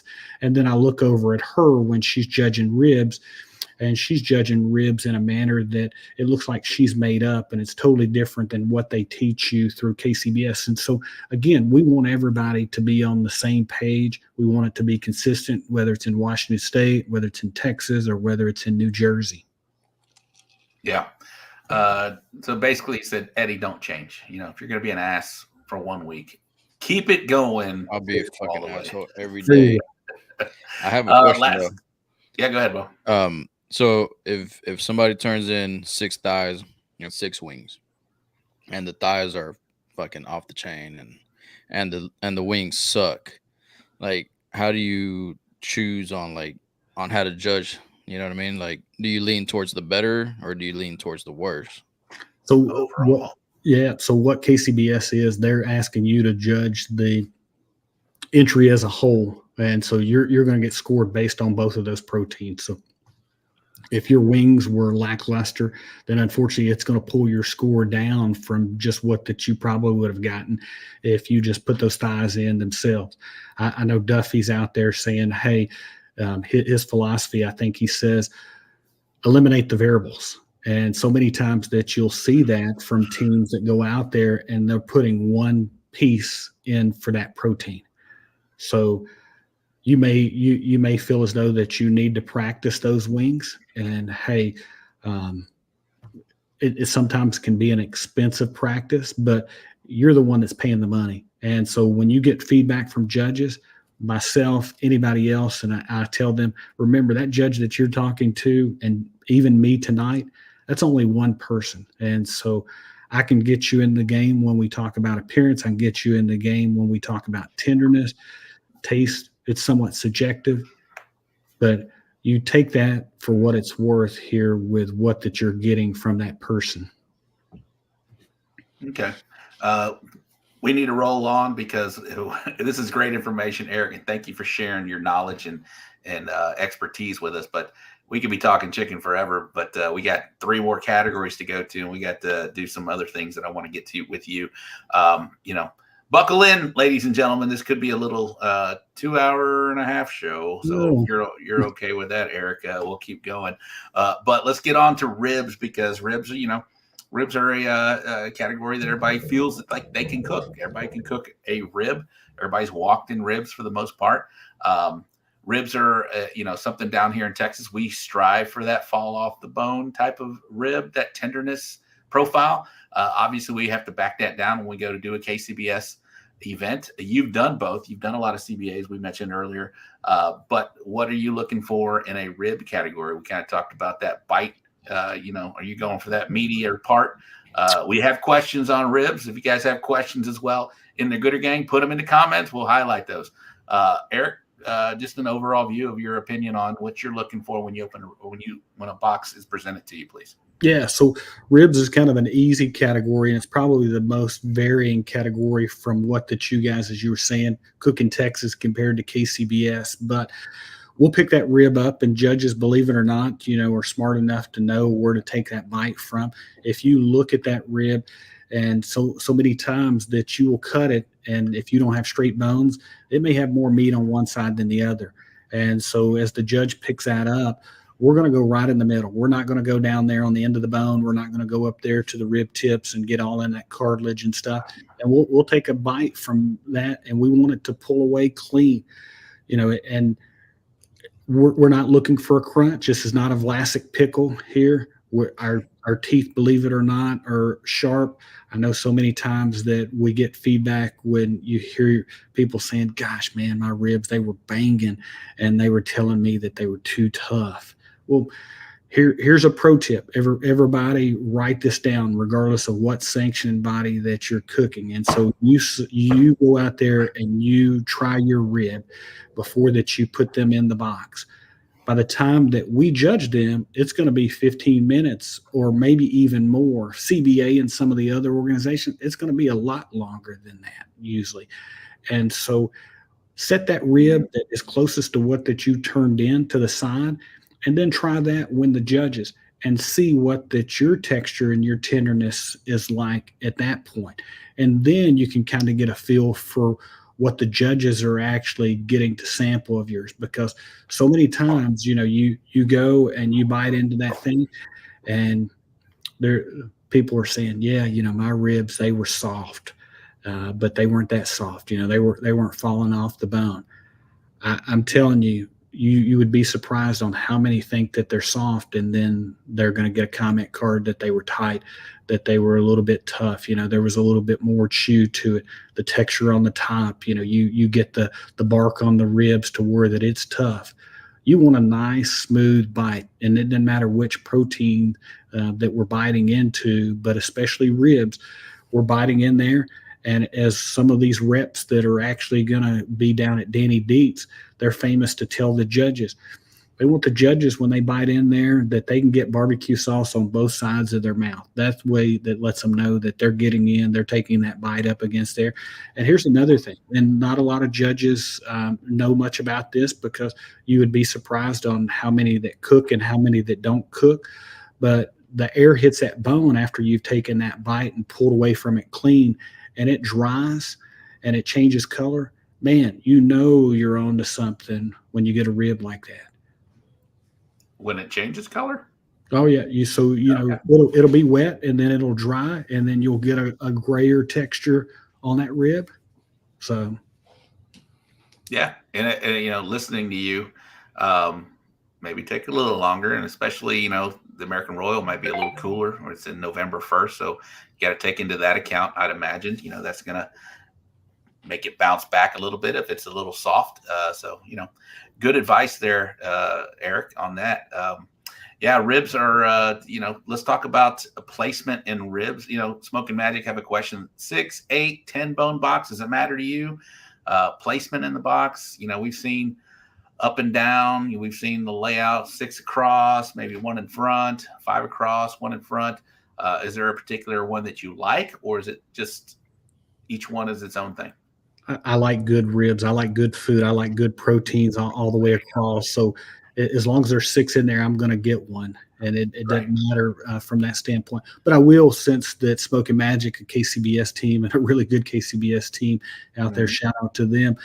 They asked this question.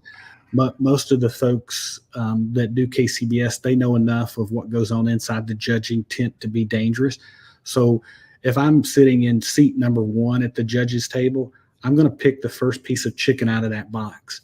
And I'm going to try to take what piece that I feel as though looks the best. And the reason that I do that is because that I want to give the best score possible.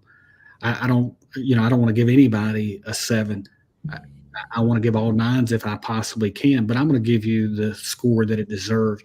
And so in the rib category, it flips. So Judge 6 is actually going to take the first rib out of the box, and Judge 1 will take what's left out of there. And so we rotate that in between the 4 categories. So in chicken and pork, Judge 1 will go first, and then Judge 6 will get that in brisket and ribs. And so if you look at your score sheet, and especially in the tenderness, and you've got multiple racks that you put in, typically, and this is typical, the ribs that are going to be put on the front, if you're putting 8 or 10 bones in the box, those are probably going to get selected by the first 4 judges, maybe 5, depending on how many that you've got.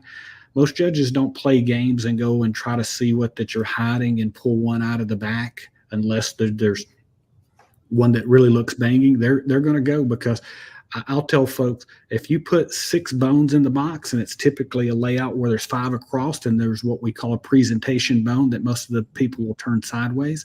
If that presentation bone is there, I'm typically going to go for that, because I think, okay, if you're strong enough to put that one out there and you want to present that one, then boom, I want your best. So if you're looking at your scores and you look at tenderness and you've got multiple racks, again, think about that. That's how that you can somewhat decipher which bones come out of the box, because those on the front, those are typically going to be 6, 5, 4, and 3 judge, if that's an 8-bone box. Okay. Eddie, got anything on ribs? Yes. So in Texas, we typically go for the thicker rib, right? Those big flat bones. Yeah, the big fat motherfuckers.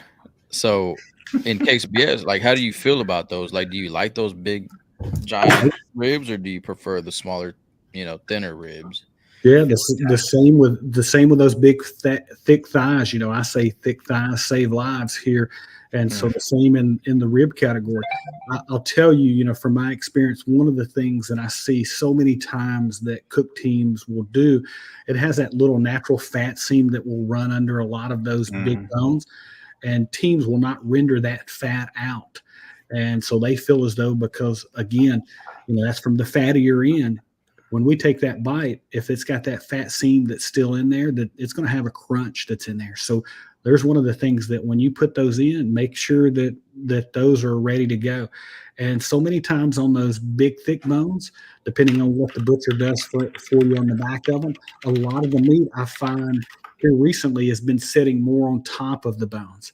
And so you don't have near as much that is hugging around that rib bone itself. And so that has the tendency toward that can fool the judge, even though that we're talking about mouthfeel being our criteria for this. If it's barely there on the bone, so many times they think, oh, well, you know, that come off the bone. Well, it didn't fall off the bone for that reason. It was basically the butcher didn't do you any favor. And so as I told one of my friends at a contest recently, in Texas, I'll see you guys, you'll trim up to where that diaphragm in the back is, and you'll have that little notch. Well, guess what? If you look at that rib and you turn it to the side and you lift it up, you look and see where the center of that rib is, that's where we're going to take our bite. So if that big hunk of fat, even if it's rendered and it's mushy and stuff that's on the back of it, you probably want to clean that up, because that's where we're going to bite into. And that's where you're looking too. You're just going to visible too, right?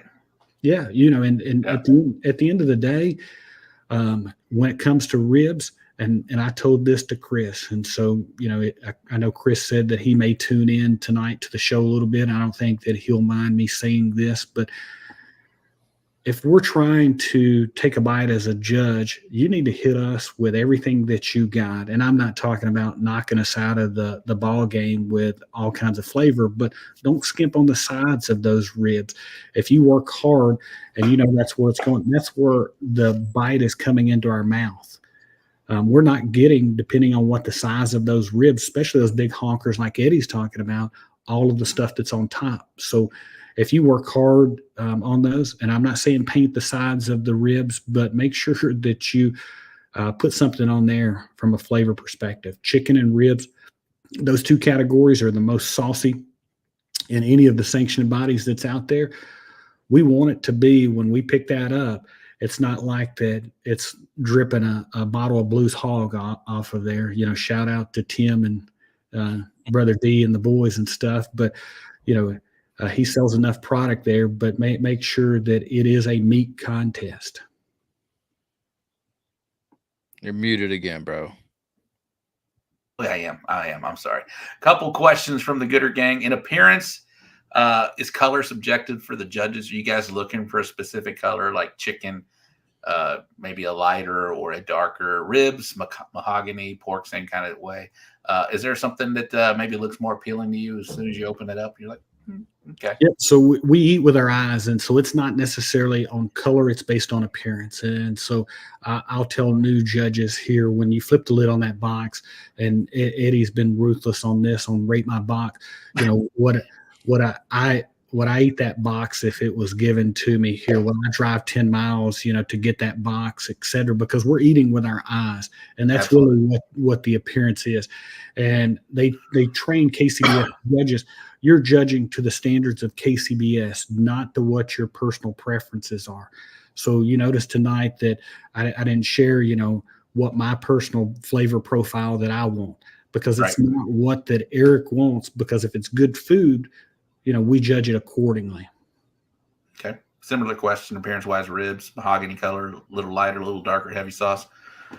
We're not going to beat that up, and I'm going to tell you here, you guys are more ruthless than what KCBS judges are from an appearance perspective. And who's you guys?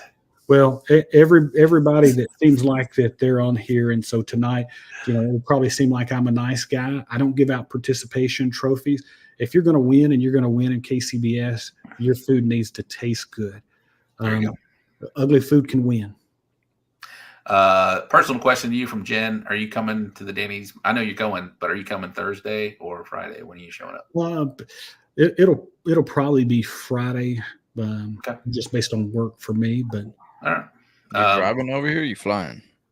Yeah, it's a little bit long for me to drive down there, so I'll fly in. Rib question, Stephen Rozicki. Do you guys want to see rib bones popping out? We call them toenails on the show, the end pieces, or does that matter to you? Some of the ribs are tender, but for whatever reason, the toenails don't pop out, but they're still tender. Is that something you're looking for? Is that No, it didn't matter. And so I've done this enough, and I've been around enough of you guys as far as cook teams on the other side to where that I've picked up on certain things. And so I, as well as train some of the judges that I'm around to take into consideration some of the same techniques that you do. And so many people will say, hey, cook based on feel. Well, we're actually judging a lot based on feel as well. And ribs is a perfect category.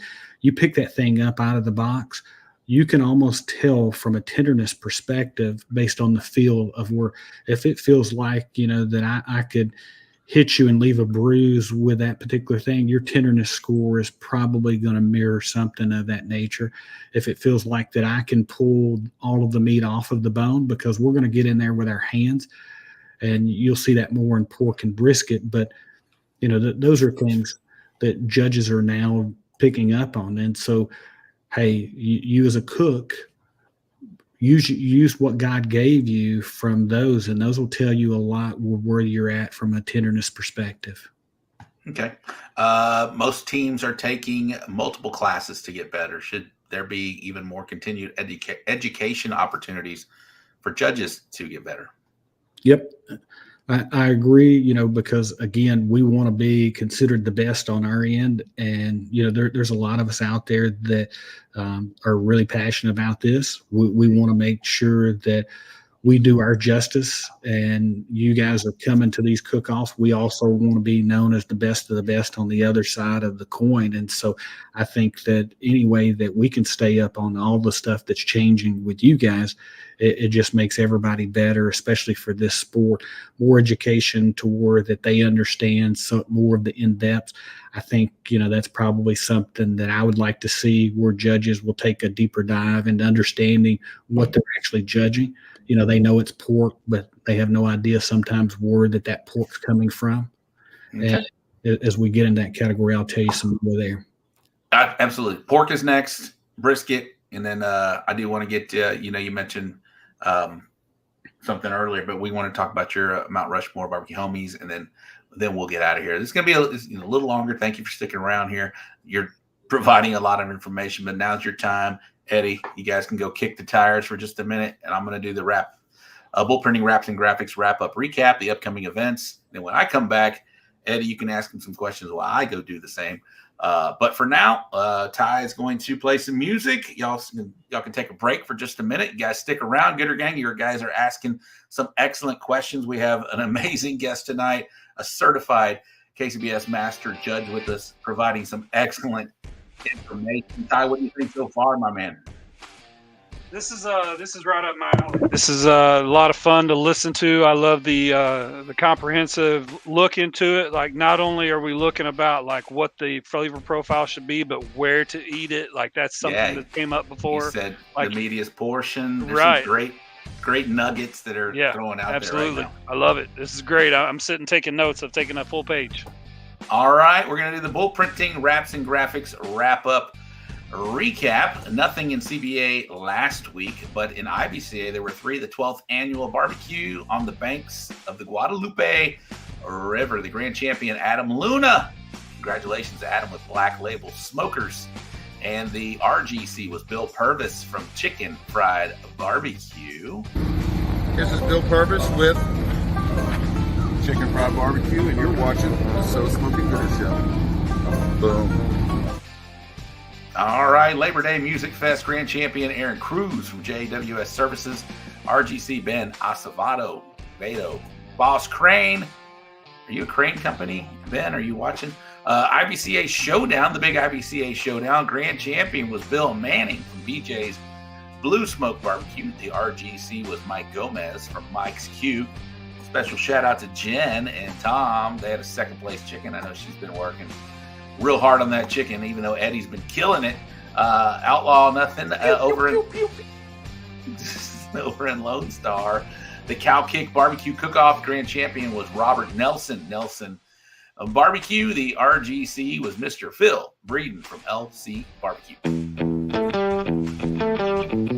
I'm Phil Breeden, owner and founder of LC Barbecue, and you're watching the So Smoking Good Show.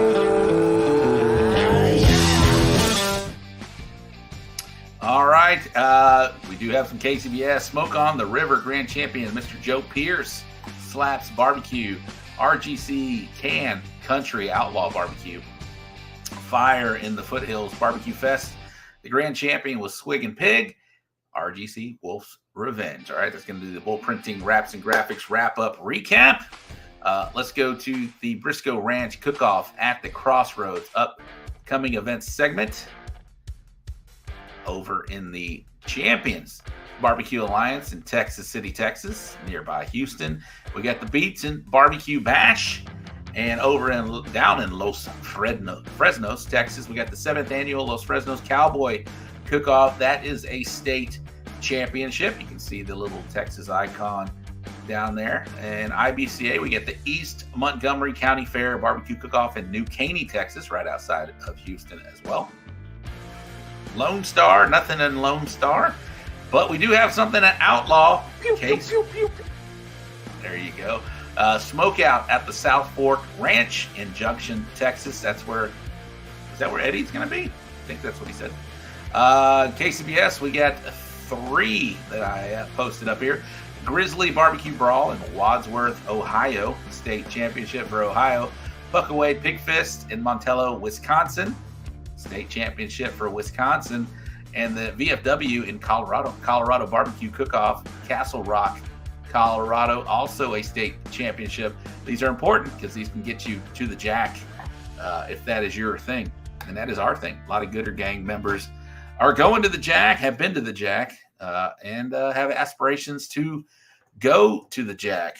All right. Well, that was the bull printing, wraps, and graphics wrap-up recap and the Briscoe Ranch at the Crossroads Barbecue Cook-Off coming up in December. So, Ty, let's bring Ty back in because Eddie's not here.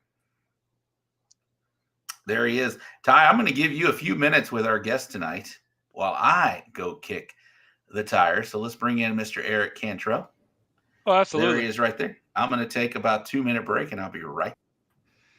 Yeah, absolutely. So what I wanted to ask you was, I mean, first of all, Eric, I appreciate your approach. I appreciate the analyzing of it. That's kind of what I did in the military. I was very comprehensive about everything. So what I want to ask you is, like, when you got into it, what made you get so deep into it? Like, what was that thing that like drove you to be like, I am going to actually do this? Is that just your personality or did something happen?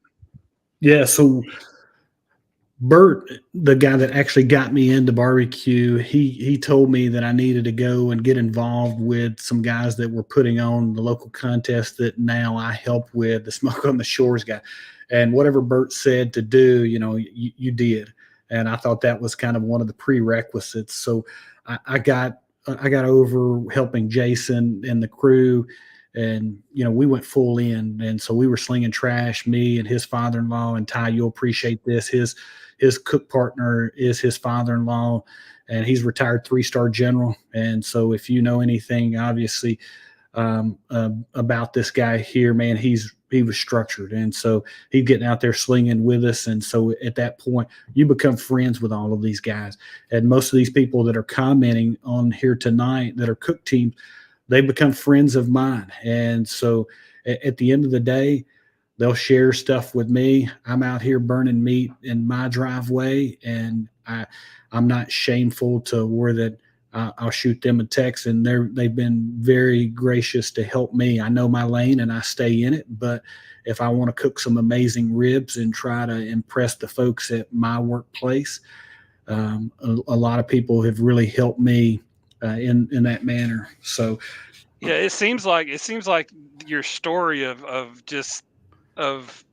be it a 3-star general, but just the way you attack this, I can pretty much say that everything in your life, all your friends love you, think you're the greatest. You've done 3 costume changes with the cool hat. Everything I'm seeing on your social media, you got cool ass swag. I love the fact that we talk about having a council for all of barbecue, all the different sanctioning bodies, and the people that are here. There's wonderful people to build a wonderful infrastructure to make CBA be great with presentation, with getting judges better. Everything about this show is great. I absolutely love it, and thank you for doing this. But let's. I see Eddy and Rob are back. Let's get back to the actual categories. But thank you for bringing out the nerd in me. People that the Gooder Gang knows that when I catch on to something, I just absolutely will follow it all down the rabbit hole. And I've been loving this show. People are texting Eddy. People are also texting me and saying, like, this is an informative ass show. We love the tidbits you're giving. So thanks very much. And I'll give you back to Robin. Sure. Thank you, Ty. Appreciate you, my man. Ty is always awesome for the show. More of Ty. It's great for the show. Nice shirt. Did we have a change here? Was this planned? Here we go. Oh, we got numbers too.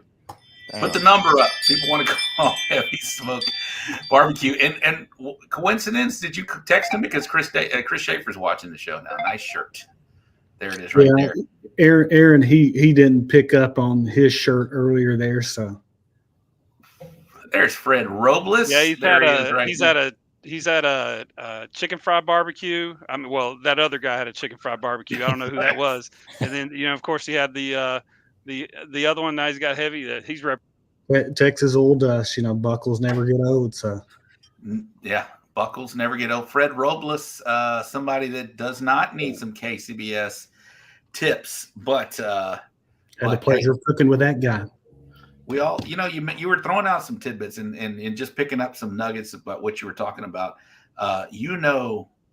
Competition barbecue cooks processes, it feels like. And I know that's part of the process of being a certified master judge. Did we go over that full process of being a certified judge? Can you just touch on that real quick, because we got lots to cover. Yeah, so just real quick, obviously you hit that magic number of 30, and then they want you to cook with a team, and you can do that at any point.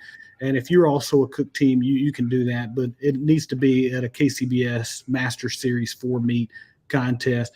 I've had the pleasure of cooking with many great pit masters out there. A lot of folks. Throw out a couple of them. So Fred Robles there. So he's one. I've been with Phil Breeden. I've been with Lee Hickle, Texas Red Mule. Mm-hmm. Those are some of the Texas guys over in Alabama. Robert Lex, Smoke Me Silly, nice. Chris Schaefer, Heavy Smoke, Brad Leiniger, Getting Basted, Jason Cole, Hot Coals, Lynn and Paul Keltner, Rooters and Tooters, Kerry Chastain, Hold Your Horse. Damn, those are some big time names that you've been a part of. And, Jordan Kirkpatrick, Janky Leg, just a few chums. Ever got the bug to do it? On the other side, as far as helping and hanging out with folks, I don't mind doing that. But again, I know my lane. I probably, if a Cookoff ever got to a point to where they needed a 25th team, I've got enough stuff in my garage. You can dominate. You probably go out there and just kill it. There it is, right there. Look at you. The guys don't call me if they hold that LC up again. Look at that. Right. You can eat. What is that? What is that stuff? Eddy's having a moment. You can eat this right here, right out of the shaker. So I'll give a huge plug to Rawhide. What is it? What does it do? What is that? What does it do? Well, I know that there's somebody else that has the slogan "It just wins" here, but I think that's a pretty good thing. That it doesn't matter what that you're going for, whether it's just like what that I did and eat it straight out of the bottle, or if you're going to put it on any of your proteins there. So that's a good base layer. Can you read that comment from Chris Davis? But I noticed you mentioned everyone but Wes Garrett. So True story. So Wes did invite me in his trailer. He is pretty selective. So I have been in his, not for a full cook, but through at least 2 of the 4 categories there. So, Wes, he's got those trust issues. And so maybe someday that I'll get to his level. Did you say, you said West, right? With a T? West. Yeah. Just like he gets his Starbucks coffee cups. Got it. Yeah. Just making sure. All right. Let's move on to pork. Pork is something that a lot of people struggle with. Not Texas teams. I'm kidding. I'm just kidding. Pork is something that people, there's so many different options, kind of like chicken, right? We got, tubes, bacon, muddy muscle, chunks. What you showing off there, Eddie? First in the KCBS? Oh, look at that. Is Chris Schaefer's watching? No big deal. No big deal. I think Eric announced that too. So I don't know that it's so much the cuts of meats, but each one has their own kind of texture, right? Each one has their own, you mentioned mouthfeel. What is something that you're looking for in a box? Obviously you kind of touched on everything. It's something that appeals to you, just looks like, but it's more important. But appearance wise, what do you like to see in a pork box? So pork is actually my favorite category of the 4 categories in KCBS. I will say it's kind of been the most disappointing from a judging perspective recently, not because that you don't have good pork cooks out there. It just seems like that you'll run into somebody that will go old school and more backyard. And if I had a bun and a bottle of sauce, it'd be really good. But I want whatever that I'm getting, whether it's money muscle or whether they cube up some pieces of money muscle or they've got some tubes that they're putting in that box. I want all that to be banging. And when I say banging, it doesn't have to have the same flavor profile on that. It's amazing if you can make all of those pieces to where that it does, but I want it to be good. So many times that teams will go out there and they'll put one too many pieces in the box, and that's what their death knell is. And for example, with money muscle, if you go out there and you said, man, I've got all of these money muscle and I feel like I want to use all of them to fill up the box. Well, you see a lot of these boxes that we'll see and how that money muscle has that natural fat seam to where you're getting over into those other muscles over there. Mm-hmm. You guys as cook teams know that that's not really the money muscle. And if muscle, right? Yeah, if that renders out, it'll get to an according style sometimes. And as you do that, well, that judge, they don't necessarily know where to take the bite when they get that piece out, because you've given them essentially 2 muscles on there. And so if they bite into that fat seam that's on there, they're gonna get a different perspective where that they're just eating that money muscle itself. So a tip that I would tell you is, even if it's going to be a smaller piece, go ahead and cut those off and separate those at that point. If you want to use that other, you can cube that up into little bitty pieces of chunk and put in there. But what I say when we talk about money muscle, some of those may be a little bit over and you feel like that you want to still use those. You had 4 pork collars that you cooked and you think that you've got to fill up the box. You don't have to fill up the box. I know that Robert Smith, and you guys play his clip. If you're going to put it in the box, put it in the box. Put it in the box. Don't put it in the box if it's not as good as everything else that's in the box. If you're going to put it in the box, don't put it in the box. There you go. Put it in the box. Don't put it in the box. That would be my advice to you. If it's not as good as everything else that's in that box, don't do that just to fill that up. And let's say here in the pork category, because so many cooks, especially good cooks, they'll take what the piece of meat actually gives them. And what I mean by that, you may have a box layout that you typically go for, but your monies didn't come out. So you may be going for your tubes or your bacon or some of that other. Be confident and roll with that. Don't put something in because that's what that you always do if it's not hitting the marks as the others, because we're going to give you a true score. And the thing that I hate, because I stay for most of the awards at these KCBS cook-offs, and I'm sitting there amongst my friends, and I see somebody roll out with a comment card of mine. And because I give a comment card, it's not necessarily a bad comment card. I may give you a comment card when I tell you all 9s that I loved your food that you turned in. I may give you something that's got a dreadful 7 that's on there.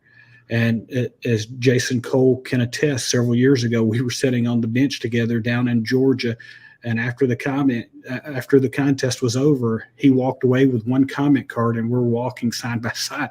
And he looks, he said, "Is that your comment card?" I own it, man. I told him, I was like, "Yeah, it's my comment card." He's like, "What didn't you like?" I said, "Well, what does it say on the comment card?"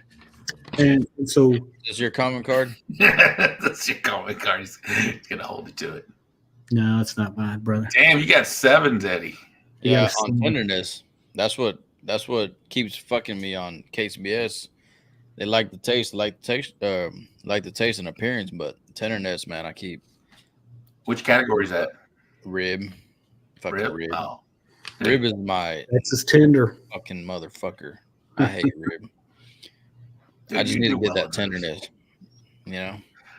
So I feel like okay, you mentioned a couple things. So pork, is 3 options too many, or is that just right? Too many, just right? I think one option, like if you're doing a full box of monies, Texas, I feel like a lot of teams win with that down here. I don't know if that plays well in a KCBS contest if you're just giving them one option. You tell me. 2 options, maybe better. 3, maybe too much. I don't know. Let's ask that question for you, sir.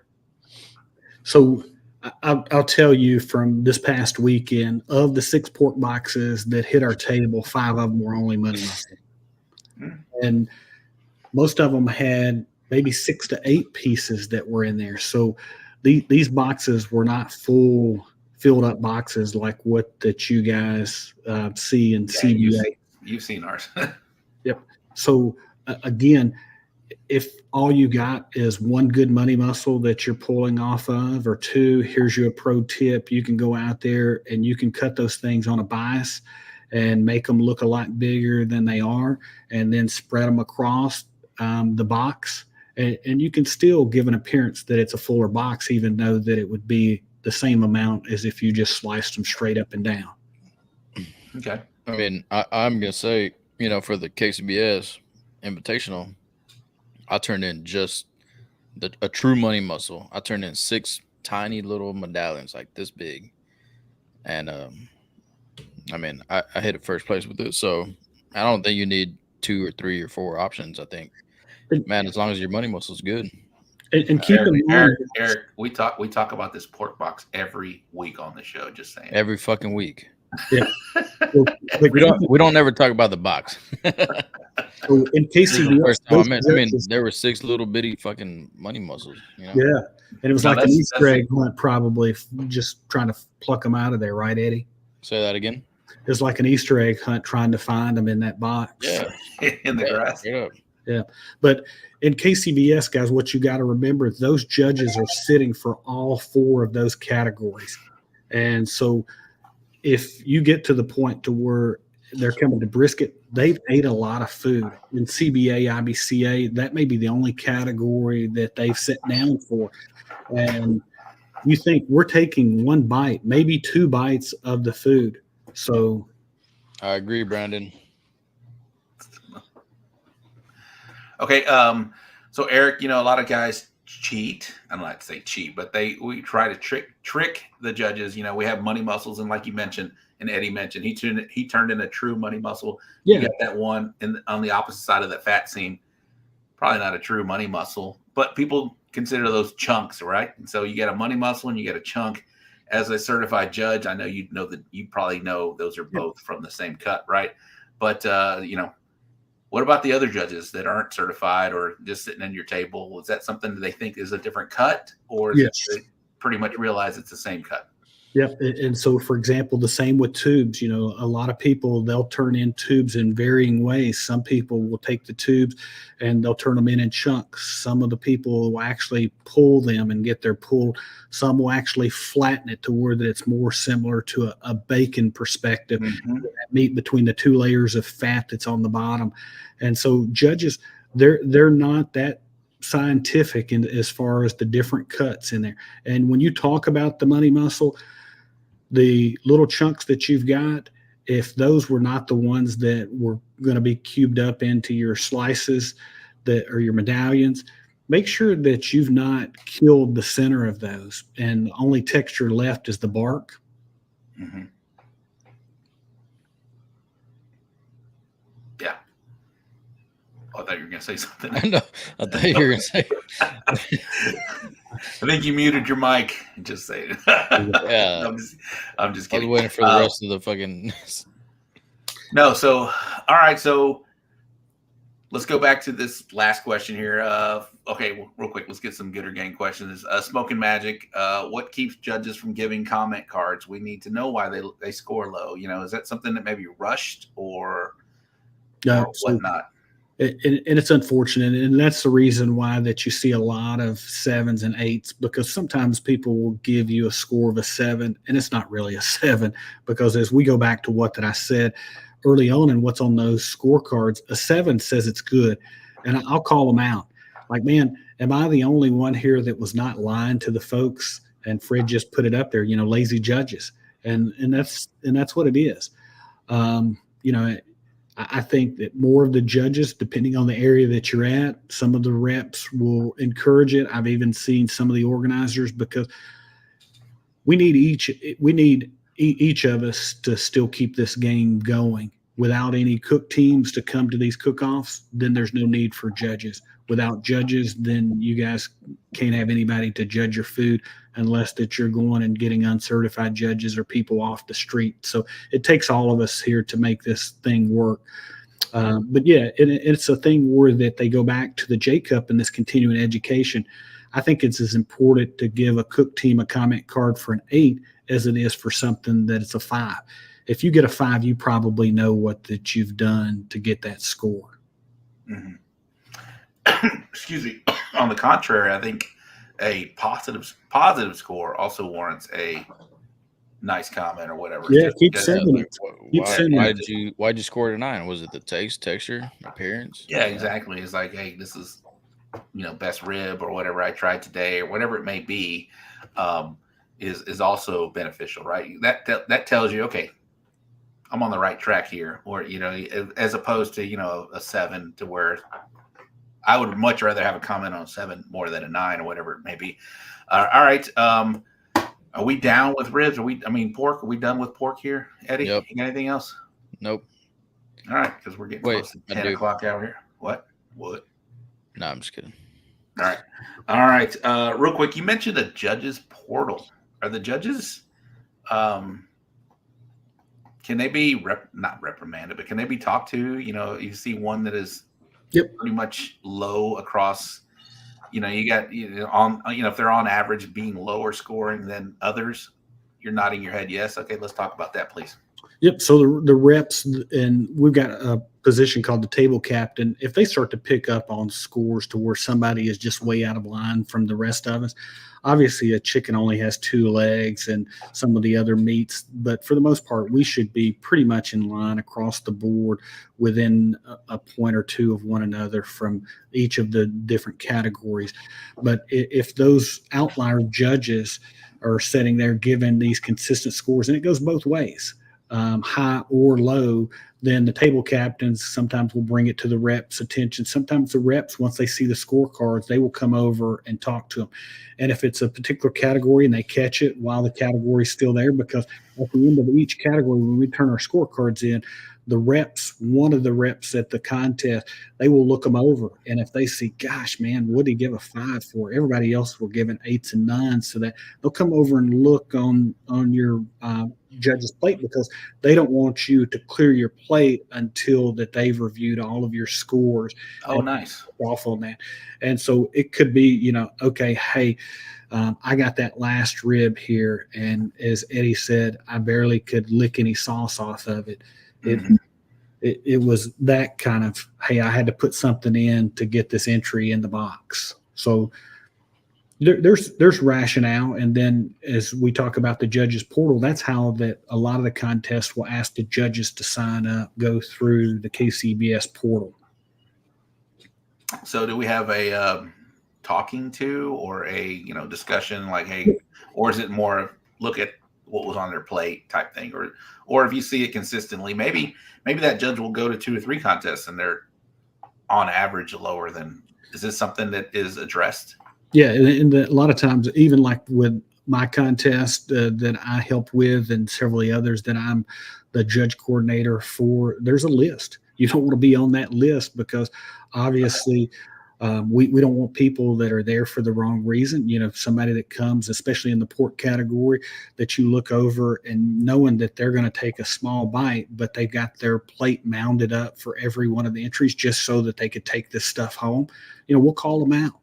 And if they come and every one of their scores was outlier scores, they've just wasted their time for coming because everything got thrown out for that day. So I've even told folks here, and I try to say it in a constructive manner, look, you wasted your time coming because everything that you did. And you say, well, how do you know that? I've served in that role as far as a table captain, sometimes that you do double duty. I've helped the reps at contests. So we're all in this together. We want to get better. Not everybody is perfect. And so just a little bit of education to let people know and then say, hey, man, you're off, compared to what your peers are. And you try to do it in a manner to where, as you said, Rob, all right, you get a second chance and then you come back and you're still doing it. And then the third time that it happens, then it's probably like, okay, you either need to take another judge's class and then go back through retraining, or maybe take a break for a minute. And the KCBS will allow judges to go and do another judge class just as a refresher, just like that they're a brand new judge. Okay, that's I got a question. Go ahead, bro. So you have certain cooks or some cooks that they can't accept that, man, their food just wasn't that good, right?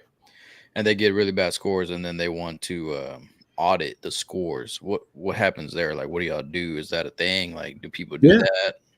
Yeah, it happened at our contest, before. And so the organizers, they will save every one of the turn-in containers, and then afterwards, that team comes up and they're like, man, I want to audit my box. I'm blah, blah, blah cook. And, there's no way that I could have gotten this score here. And sometimes, that you hit a bad table. Sometimes your food is not as good as what that you think it was. And so they'll go for whatever that category is that you're wanting to audit, and they'll search through and they know what the number was that your box got changed for. And they'll dig through every one of those containers and they'll pull the label off, and then they'll show you that that's your box. So it's just reassuring you that your food sucks. Sucks. That the scores that you got were the scores that were associated, that are truly your scores. And but your scores will never get changed. There's a whole process in behind how all of that is kept legit. So, I've seen it happen, and I've had good friends that, that they went out there like, do I audit? Do I not audit? And on Big Papa's website, he had a shirt that says, and I'm paraphrasing here, your food is never as bad sometimes as what the judges say, nor as good, or something of that nature. And that's like competition barbecue. The people there, they all have different taste. And even though that we say that it's not supposed to be that subjective, sometimes it is. For example, heat, and I talk about heat and spice. Certain judges, especially older judges, that can be off-putting to them. And so if you go out there and you hit them in the mouth right out the gate with some heat, then that may be something that tanks you. Me, I like a little heat, but not every judge can tolerate that on an equal perspective. Eric, you've been amazing tonight. Real quick, we'll wrap up pork, go to brisket real quick. Fred Robles, what's your ideal pork box for you personally, Eric? So I wrote a comment card here, and I probably shouldn't have wrote this comment card afterwards. They flipped the lid on this pork box, and I was at a contest, and it's one of my favorite contests that I was at. And I got that song stuck in my head. if I told you had a beautiful body, would you hold it against me? And I thought that from a box. And so we write little things on our score, on our judges' plates as we're going through the judge. And man, it was just amazing. This particular layout, it was a full box. It had some big, thick money muscle in there. They had some little chunks that were up in the corner. And then it looked like they had some pulled that was probably tubes. And every piece in that was banging. And then we ended up having 2 more excellent pork boxes on that table. And so for me, loving good pork, and I'll tell you this, KCBS, a lot of the cooks out there, they get sweet with their protein, especially in the pork category. I'm one of those that I like sweet, little maple syrup's okay, but I don't want Buddy the Elf. So, I don't want to feel like I'm drinking a bottle of syrup.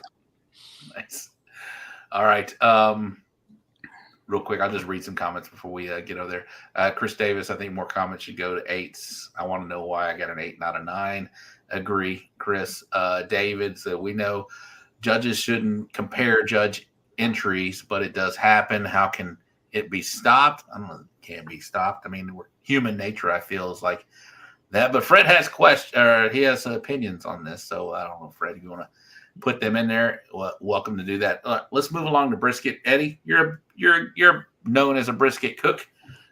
Is it changing for you, a Texas style brisket versus KCBS style brisket? And we have a certified master judge here doing brisket. What you thinking? Man, I'm listening, Eddie. Give me 1 second, but go ahead. Yeah, absolutely not. I'm turning in Texas what I'm turning in anywhere else.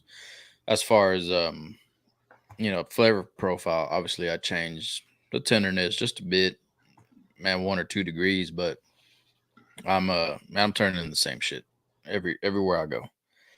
From the rural Oklahoma, Arkansas, everywhere. I'm turning. Oh shit! I gotta go to bed, guys. We need to get him a shirt. We need to get this guy a shirt. Yeah, no, I don't change anything. I'm sorry, I do change something, which is tenderness. That's about it. Flavor's the same. Taste, man, flavor's the fucking same. Sauce the same. Everything's the same except tenderness. Okay, all right. Eric, are we looking for a saucy brisket? Not so saucy brisket? Your opinion on this one? Obviously, this is all your opinion, right? But yeah, what are you seeing out there? You seeing her? First off, not your opinion, but what are you seeing? Is it? It's talking maybe like an 1/8 of an inch of sauce, which is kind of heavy, or is it just almost non-detectable sauce on brisket? So unfortunately, and I say that, and again, I'm not beating these scores up, but brisket's getting sauce probably more so than what that I would like. I like beef to taste like beef. And when I say sauced, I'm talking about, not only are they saucing the tops, but a little bit, even if it's in their au jus, is coming across the faces of those. Mm-hmm. And if they're turning in burn ends, they're pretty much candied up on there. So, those little sweet morsels are totally different than what you're going to find in a Texas barbecue restaurant. Yeah, absolutely. Are burn ends more? I feel like they have backed off from what I'm hearing. I don't know. Yeah. You tell me. I feel like they backed off a little bit. Not so many are like. It felt like it used to. You had to turn in burn ends in a KCBS event. I don't know if that's so much true anymore, but maybe you tell us what's going on here. Yeah, so last 3 contests, I like to do a little thing at the table to where that I want to know where everybody's from, how many contests that they've done, and then when we get to the brisket category, I'll try to make banter amongst the table, and I want to say, all right, guys, you guys take a guess. How many of these 6 entries or 7 entries, however many we're going to get, is going to have burn ends? And so really the number has been about 1 per 6 Really? in the last several contests that I've been a part of. And that's been a wide range. I'm talking about, I've been in Bozeman, Montana. I've been in Worland, Wyoming. I've been in Council Bluffs, Iowa. I've been in, the South. I've been over in Virginia. You name it. I've probably been in 20 states this year. So when you say several contests, is that like a yearly thing, or maybe 1 or 2 years? Or is that like 6 months?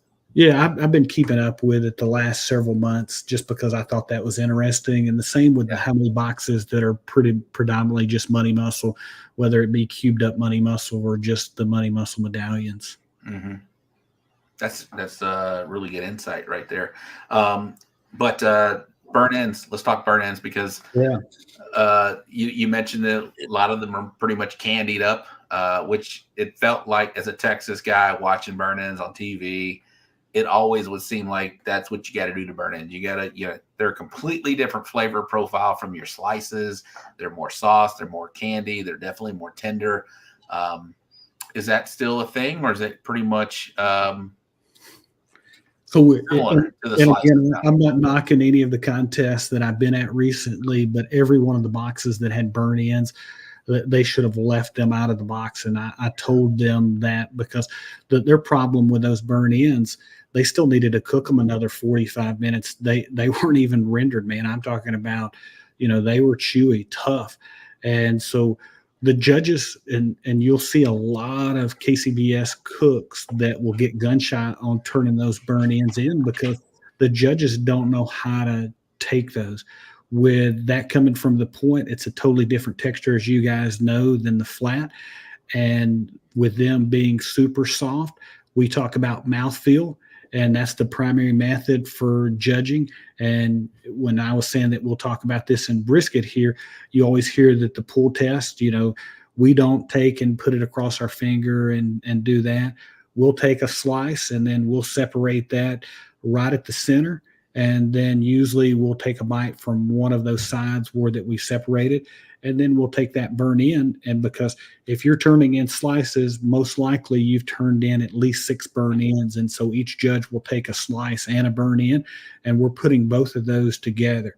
And so what I'm seeing with burn ends is they're either going too far one way or not far enough from a texture standpoint, meaning yes, it's already going to have that texture with all of the fat content, especially these Wagyu briskets and those little tiny morsels to where they have no texture whatsoever.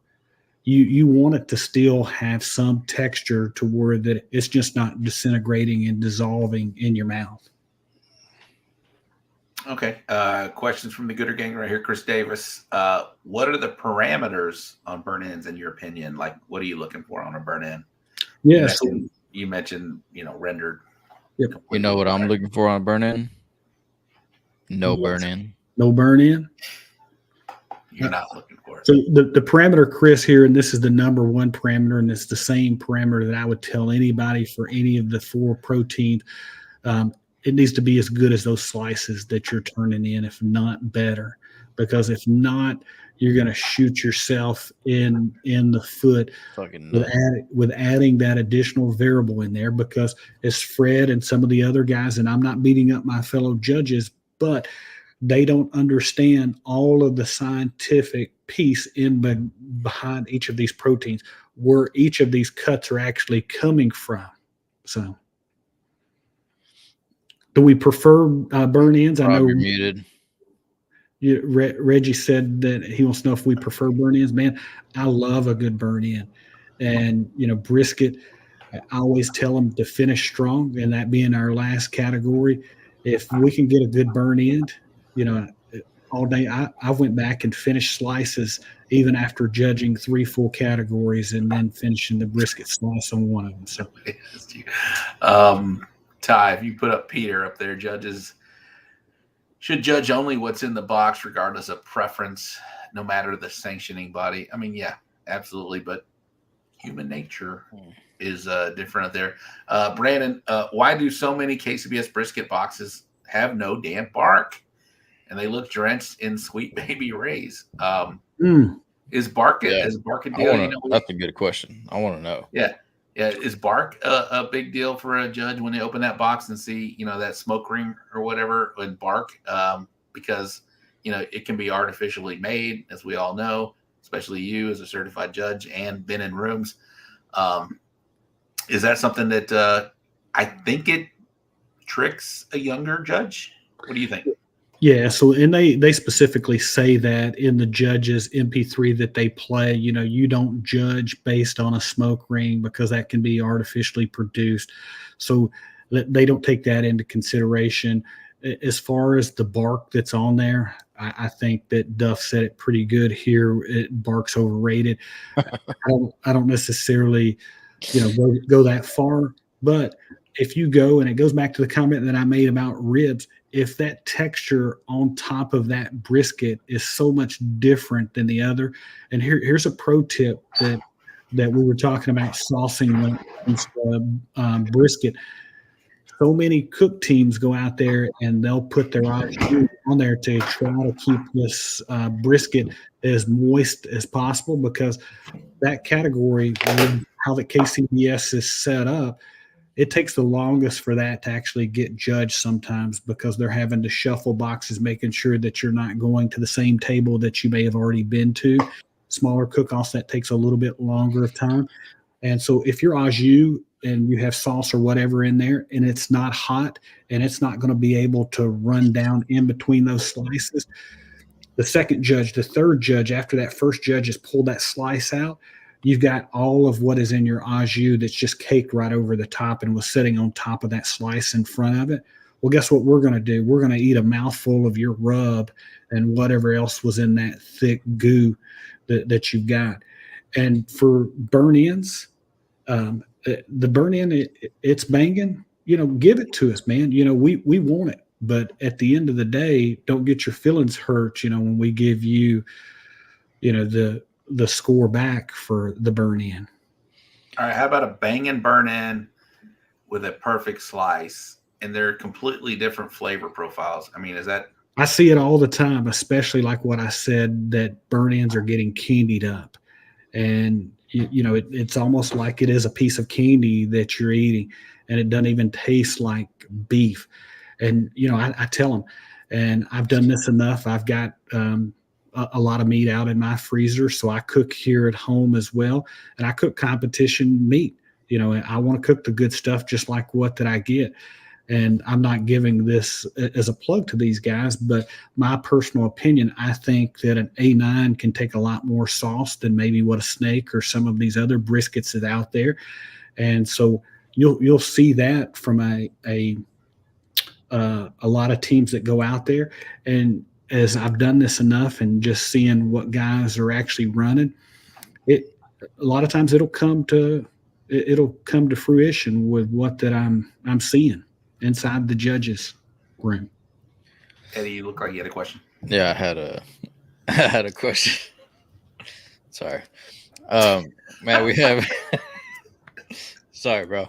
We have we have Brandon in the comments and we're talking about brisket.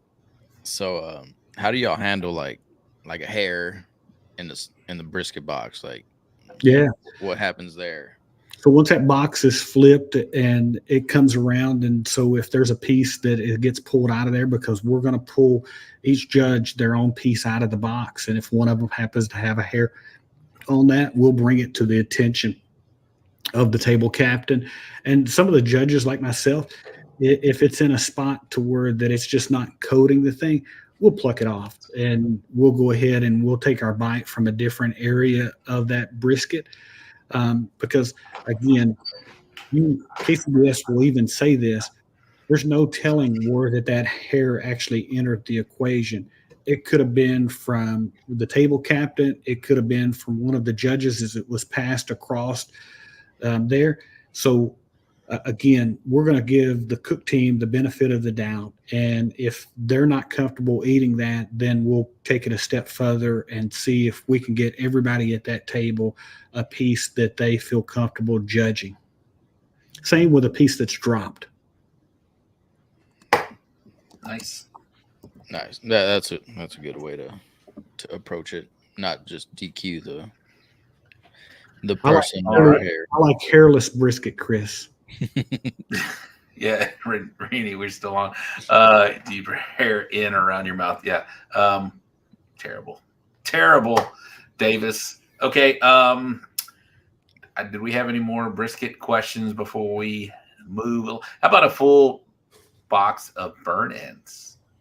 I've seen it, man. I've seen it, and so I'll go ahead and throw this out there. As I was telling you here how I was brought up with Bert Moses, and Ty will appreciate this, and he probably suspected it. Bert was a military guy himself. He was a Marine, and so we were at this contest. A judge had drove, and this was going to be their 30th contest. They weren't selected for that contest, but they were hoping that somebody didn't show. Phil was by himself at a contest in Kentucky, of all places. And he's like, man, it'd be nice if somebody would run my boxes. I was like, shoot, dude, I'll come out and hang out with you, because I look at this from my perspective. If I get to hang out with you guys, people are paying $1,000 or maybe even more than that to essentially get what that I get, even though that I call it hanging out as a one-on-one class.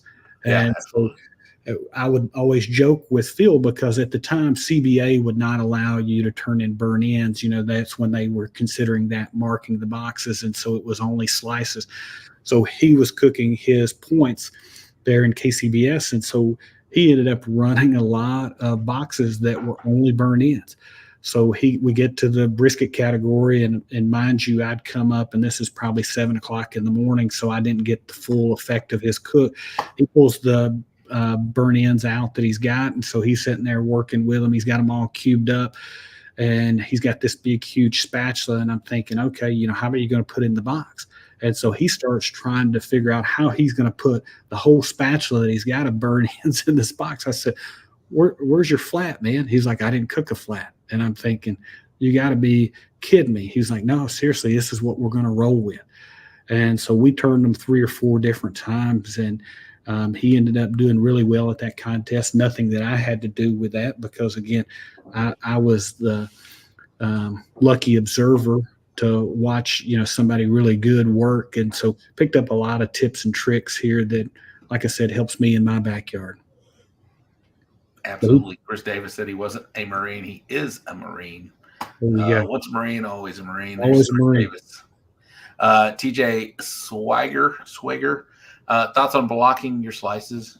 It's okay. You guys hate it, I know, but I see it all the time here. If the edges are crumbling, don't put that in the box. And we teach judges not to pick up the slice and eat from the end. But if we see that from an appearance standpoint, that it's falling apart on the end, don't do it to yourself. Go ahead. Trust me, KCBS judges are smart enough to know if those ends are docked, they're not reading in more to it. I'll tell you this, one of the best tasting briskets that I ever had was a brisket that was shredded. From an appearance standpoint, we all of us at the table, we were like, whoa, what is this? And I'm talking about, this is the last category of the day, and we've had several entries that's already on the table. Had I known that it was going to taste like what that it did, I would have actually taken more out on my plate and ate. But so as cook teams, you guys know, do whatever the protein is given you to work with. And so for that cook team, I suppose that was his only way out to shred that thing up, and it was dang good.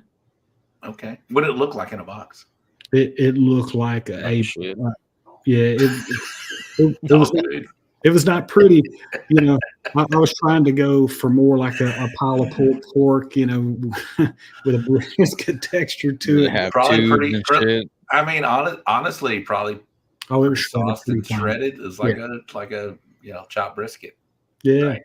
Yeah. No white bread or onion or anything like that. Pickles, onion. Come on now. All right. Great information. This has been awesome. Chicken notes that I took from that is and ribs, same thing. You guys are taking it from the meatiest part right there in the center. Ribs, same thing. You mentioned some great tip. You could carry it a little longer because they're not going to eat it for 15 minutes. And we talk about ambient temperature. Maybe it'll tighten up a little bit. Take that and you can't. That's kind of a strategy if you want to go longer and hope that that timeline will tighten up a little bit to offset that. Pork, what I took from that is don't go too heavy. 1 or 2 wins, in my opinion. And then your brisket, you mentioned you're pulling it. What are you looking for when you pull from that center? Are you looking for a elastic snap, or if it just completely goes up? Yeah, you want a nice, clean pool. You don't want it to feel like that you're stretching a rubber band. And once that you do, you make that pool. And some people, and I know in Texas especially, because I've seen obviously a lot of the boxes that's been presented on here, you leave a little fat that's on the bottom. That's okay in KCBS, but don't get crazy with it and have that accordion fat that's on there. That's not going to do well for you from an appearance standpoint. And sometimes that in KCBS, we'll see the guys that may push it a little bit far and they leave a little bit of string of fat on the bottom to actually hold that together. You know, we say fat's flavor, but again, this is the last category that a judge that's judged 3 categories has went through. So you figure it's probably between 2+ pounds of meat that they're probably going to consume in one sitting in a couple-hour period. If you're a judge and you go out there and you start going to town, we tell them, pace yourself, man, because you get the brisket, you're going to get the meat sweats if you've not done this. And again, you know, just a little bit of pull to that thing. Make sure that it feels good in your mouth. So wherever you're pulling your slices from, make sure you pull that other one off and you're sampling that, because I've seen so many people that think just like those burn ends that they were money, and it's like, no, dude, you needed another 45 minutes or you needed. Fox, maybe I missed it. Do they judge right away? Obviously, there's only 30-minute turn-ins. But when you turn in, or do they wait a certain amount of time? You kind of mentioned it's probably. They're trying to move it as fast as possible. We want to get the food to the judges as quick as possible. You know, that's one of the cool things about KCBS. When you turn your food in, we want it to get to the tables and we want it to be judged. All right, Eddie, before we get to his Mount Rushmore barbecue homies, because he has some. I feel like there's like a underground judging. Like we're cooking, these guys are traveling. These guys are doing it, and they take it seriously, like he's mentioned. And you know, look, he's put on 4 shirts since we started. Yeah, I got more. So and he has more. So let's talk about questions before we get to the Mount Rushmore and barbecue homies. And then we only have a handful of KCBS boxes, but we're gonna have one with the certified master judge, and of course Eddie. Ty is in. I love it. More Ty. The show is great. We've actually got an influx of boxes. We have about 25 boxes. I'm sure we won't get to all of them tonight, but I do want to thank the Gooder Gang. As soon as you said send KCBS boxes, we got 25 boxes sent in. So that's why I've not been around. I've been queuing these up. So I'm. As long as Eddie and Eric want to go, we'll go. But 7, 6, 2. He's already Eric, we're all screwed now. Eddie's got new numbers. Yeah, he can't. Yeah, he can go lower than an 8 now. He can go lower than a 7. Actually, yeah, bro. I love 2. All right, Eric. Ty's going to play some music. You've seen the show. You've been on the show. Appreciate you very much for watching the show and being a part of this thing and your insight tonight. But Mount Rushmore. Yep. So I'm probably going to hurt some folks' feeling, Rob, because I feel like I'm close with a lot of people up here, and so if there's only 4 that I can put on Mount Rushmore, you know, one in the gift shop too, almost. Yeah, but I probably could fill up about 10 mountains, you know, with people that I've looked up to in barbecue, and a lot of these folks here that you guys and the Gooder Gang are going to know as well. But number 1 is the guy that got me into all this, Bert Moses. And so, you know, I wouldn't be where I'm at without Bert. And so, again, you know, it's crazy. We all got different hobbies that we love. I know that all of us here, we like to go burn meat in the parking lot. And so without this guy here, you know, what would I be doing?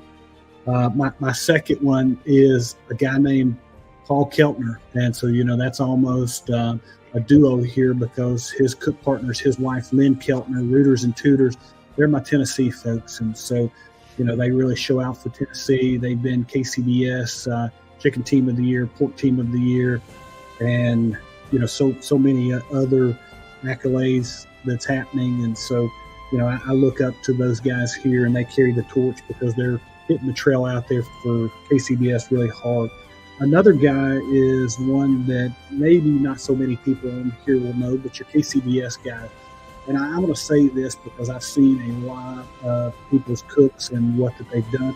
And this is an OG in the pork category. And so many people are actually running a variation of what that he has pioneered. He's not cooking out there anymore.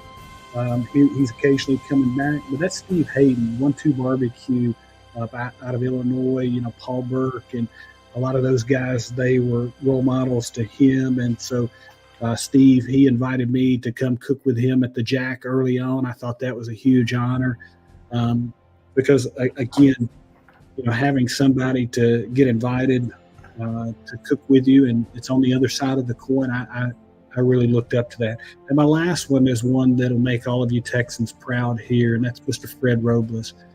Fred, I enjoy that dude. Him and Yachty are great people. He's done a lot for barbecue and a lot in Texas. And as I mentioned, I call it hang out. I don't want to say cook with Fred, but, super dude. I enjoy what that he's doing out there, what he stands for. My basketball player was David Robinson, a San Antonio Spur, and a lot of similar characteristics as Fred. And so my one in the gift shop, and man, I've got probably 40 names that I've listed on this thing that I could go, but I'm going to say Robert Vanderright, Smoke Me Silly. Robert has allowed me to cook with him. He's one early on that adopted teaching classes, and in the South, he's one that, man, he's all about. And then even on our side here, that he's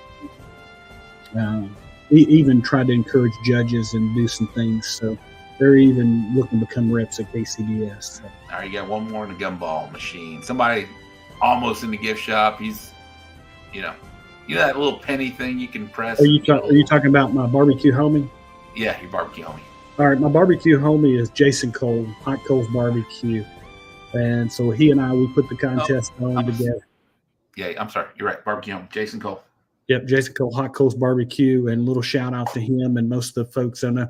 Jason was the only team last year at the American Royal that had 3 calls in the Invitational, and he ended up winning the rib category with a 180 perfect score.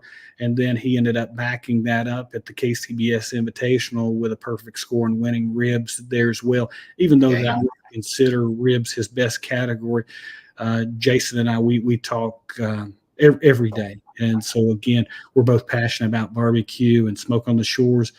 That's our thing. We love barbecue. And then whatever my other one is that is my next barbecue homie, that's going to be Paul Keltner, Rooters and Tutors. And so, we're in a group text with each other and we go back and forth.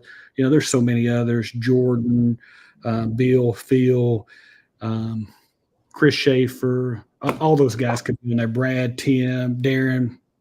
I look up to all these guys, Heath Riles, Mike Mills, Jim Berg, Tim Grant, Johnny Trigg, you name it.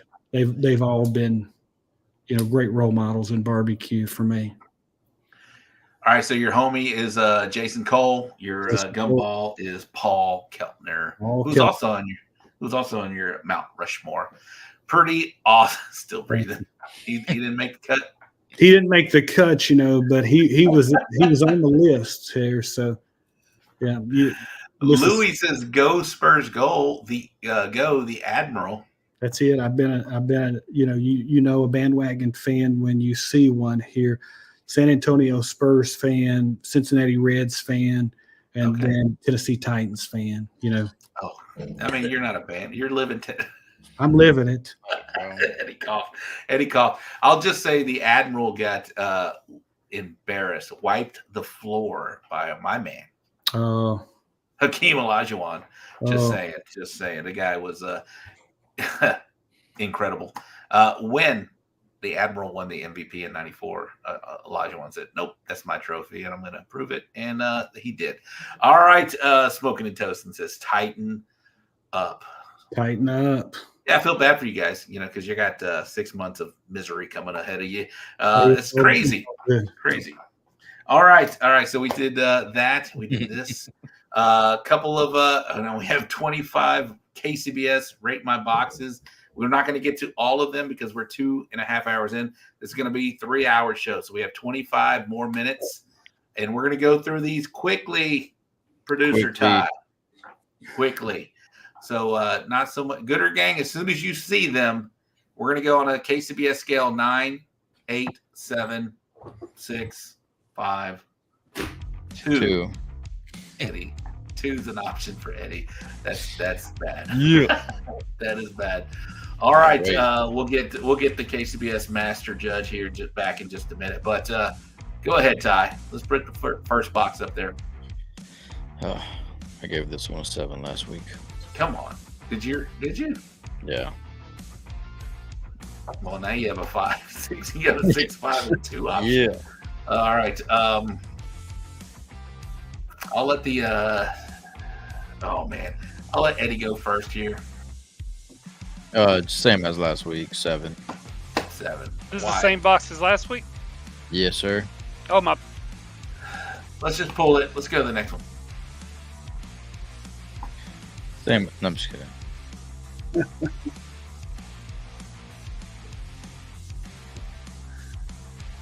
Rib box is up, guys. Gooder Gang, do your thing. Let's go.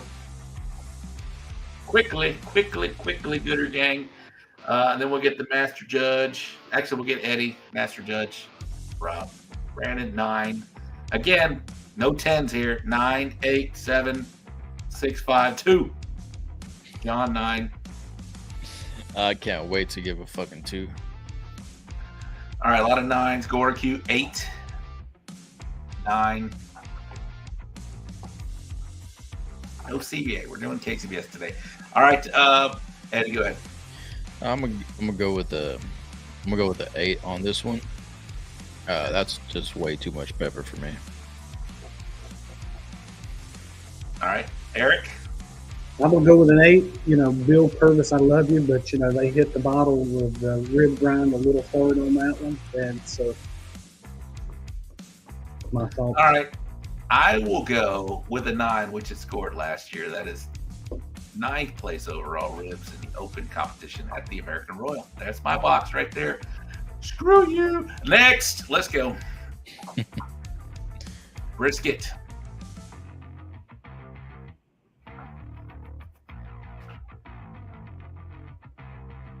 Brandon might be the best seasoning job I've ever seen. Legit. You're not alone, Brandon. 6 judges agreed with you. All right. Let's go. Nobody's commenting on this brisket box. Let's go, brisket box. We got to get through a few of these. Let's go, Gooder Gang. 8, nice flat and color. 9, 8. We'll get 2 more scores. I'll go first on this one. I'll go first right now. That's a 9. I can't fault that. That's a good looking box right there. Even. Symmetry is good. I'll give that a 9. Eddy. Eric can go for it. It's for me. Nothing wrong with that box. The only thing that I'll tell, teams, and we don't judge garnish other than for the legality of that, but most of the folks that's been around enough, you can spray that garnish, make it pop a little bit, and if you make that garnish pop, it'll make your meat actually stand out a little bit more. That kale in there is pretty pale. Yeah. What did you score it? I didn't hear it. Yeah, 9. There's nothing wrong with that. All right, Eddy, go ahead. So I stopped by probably 8 Walmarts on the way to Oklahoma to get some fucking kale, and everything was wilted. So anyways, Is this your box? This is my box. So I bought a bunch of kale, right? And I duck fatted this shit. I did everything to it. But anyways, I bought a bunch of kale and it was all wilted. So I still built my box, and hey man, it looked all fucking dead. And anyways, I fucking did everything to it. I put some damp paper towels on it. In the fucking morning, this bitch just fucking grew like a chia pet.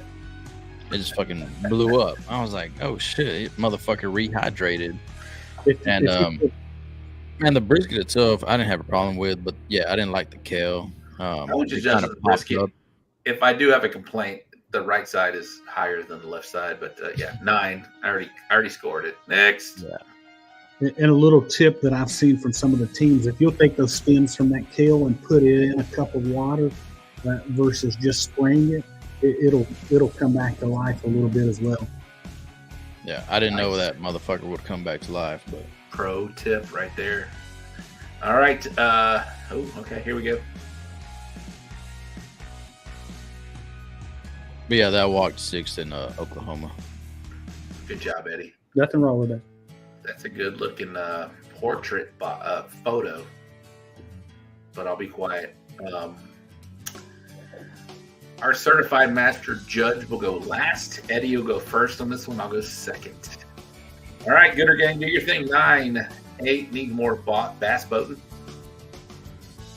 8 from JJ. Doghouse Gang, give it up for JJ Daly. They've been doing very well on the circuit right now. Gordo Q7, personal. Nicho 8.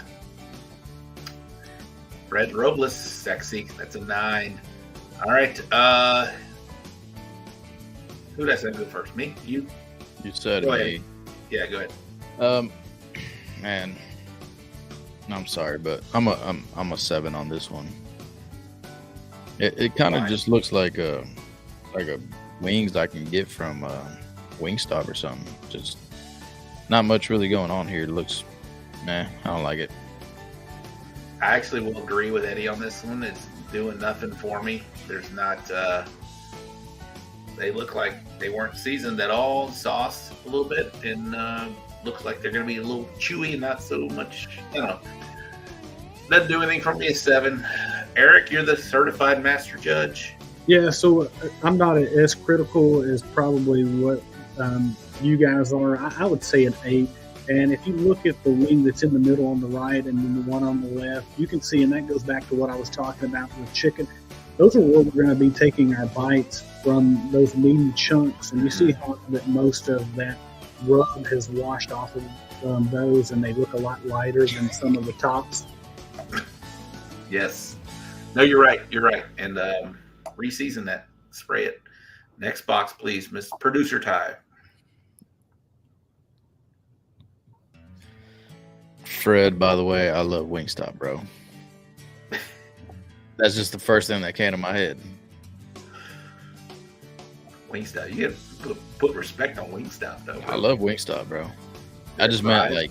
Do they sugar their fries? I think they do. Yeah, they do. That's some good looking fries. Who would have thought sugar on fries? All right, let's go. Gooder Gang's chiming in. 9, 9, 9. But eyes are drawn to the kale. Yeah, I agree. Is that kale? 9, 9. But don't judge the kale. I'll go first here. I like the bass boat and I like the symmetry. I would have liked to see more kale in the front and on the sides. Push that down, but I'm not going to fault this cook here. That's a 9. I call it Eddie. bass boat. Yeah, that's a 9. Just, I mean, you could have pushed that kale in, or is it kale? Yeah. Push the kale in, kind of make it, but yeah, it's a 9. But those pillows look pretty much identical. Look pretty decent. Yeah, go ahead. Go ahead, Eric. Big thighs save lives, man. You know, you see from front to back now that they're all the way. So it looks like they did everything they could to get those in. Nothing wrong with that box. That's a 9. All right, next. We got about 15 more minutes.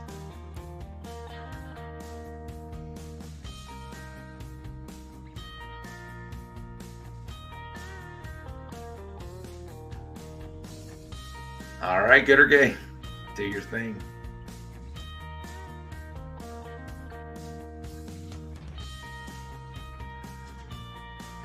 I think that's the same rack, though. I'll just say that on this. I'll go first on this one. JJ doesn't want to comment. 8 needs seasoning. That was 180 chicken box. Good job, Chris Davis. Fix the kale, bro. Come on. 8. Where's the seasoning? Eric, what kind of kale garnish do you think is best, Eric? Kale or parsley, lettuce? Yeah, it doesn't matter. I would say kale or parsley, but we're not eating that. So. Okay, I'm gonna go 8 on this one. Yeah, I don't like this at all. Just doesn't look good to me. I need some seasoning. I can see that fat seam that runs all across there, which is fine. I'm just not down with this. I'll give this an 8. Eddie. I'm gonna agree with the 8. It just looks like a bunch of meat and sauce. I don't really see any seasoning on it. Yeah. I do think that they are from the same rack, so I like that. Yeah, I don't care I do about like that that. team. I mean, you can't really do anything about that.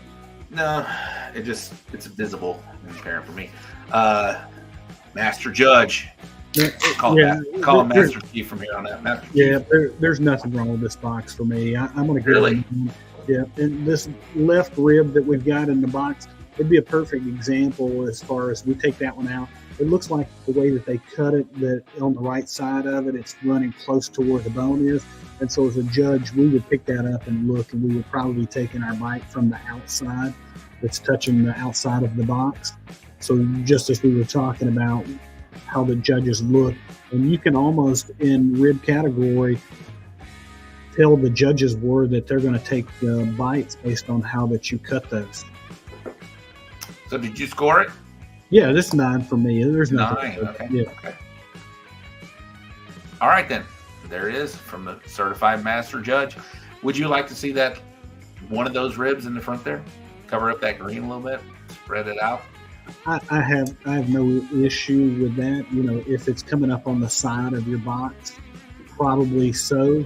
But you know, from the angle that they took the picture, it's okay. Okay. All right. Next box.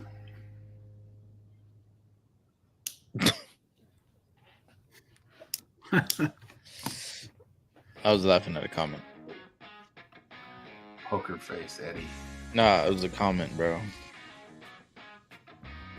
Which comment was it? It's from earlier. While the Gooder Gang's chiming in, I'll tell this to the Gooder Gang. The score for appearance is weighted the least. It's 0.56. And so if you have a score of 599, you're still going to get a higher score than if you scored 989. It just shows you how the taste. Say that one more time. Say that one more time, please. Yep. So the appearance perspective is weighted the least. And if you had a score of 599 in KCBS, you're still going to come out with a higher score than if you got a 989. If you missed 1 point in the taste category, your score would actually be lower than if you got a 5 in appearance. Okay. Brant, are you claiming the rib box we just saw? 15th place, one of my worst boxes of the season. Was that your rib box? Gordo Q says, I want Eric judging my boxes. All right. Is it okay to trim the back to make it look straight? Absolutely. It happens all the time. Absolutely. All right, 8. He wants more in the box of this pork box. Eric, Bill, are you talking about the rib box or this pork box? Please specify. 8 for Nicho. 8 needs more meat. 9, almost an 8. Would have left those 2 front chunks out. Okay. Yep. Okay. Brand's talking about his rib box. Okay. I'll go first here. Put 2 more or shift it down a little bit. That's an 8. I can't give that a 9. 8 for me. I'd like to see 1 more slice on each side, and that front chunk or whatever it may be, not doing it for me. 8. Eric, you're up next. It's an 8 for me, and the reason that I'm going to give it an 8 is because of the chunks that's in there. This goes back to what that I was saying when you're talking about the pork category. Those chunks, you see how that they're just falling apart. It's probably got a much different texture than what these monies that are sliced that's in there. So again, don't put it in the box just because that you think that you've got to put something else in the box. Are you okay with this sauce? It looks a little heavy, but we've got a glare that's on this picture as well. Again, I don't want it to be as we're picking up a rib or a piece and it just feels like it's dripping off. So you're saying that's borderline. That might be just from this picture. Just from appearance, right? Yeah. Eddie's having his own party on the bottom there. What's going on, Eddy? No, I'm just waiting for my turn. Just waiting for my turn. Is it my turn yet? Mm-hmm.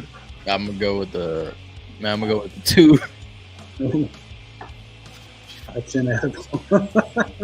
Oh, what? Yeah, I'm gonna give it a 2, man. I don't. Dude, come on, those monies are solid. No, the monies look great, but man, it looks like they was like, man, I already filled up the box. Let me eat the rest of these chunks, and then they were like, man, actually, let me spit these out and put them back in the box. It's like, hold up, this is a good looking box, but it needs one more thing. Man, it needs one more thing, and it's the chunks that are in my mouth. Let me spit them out and put them back in there. All right. Next box, producer Ty, please.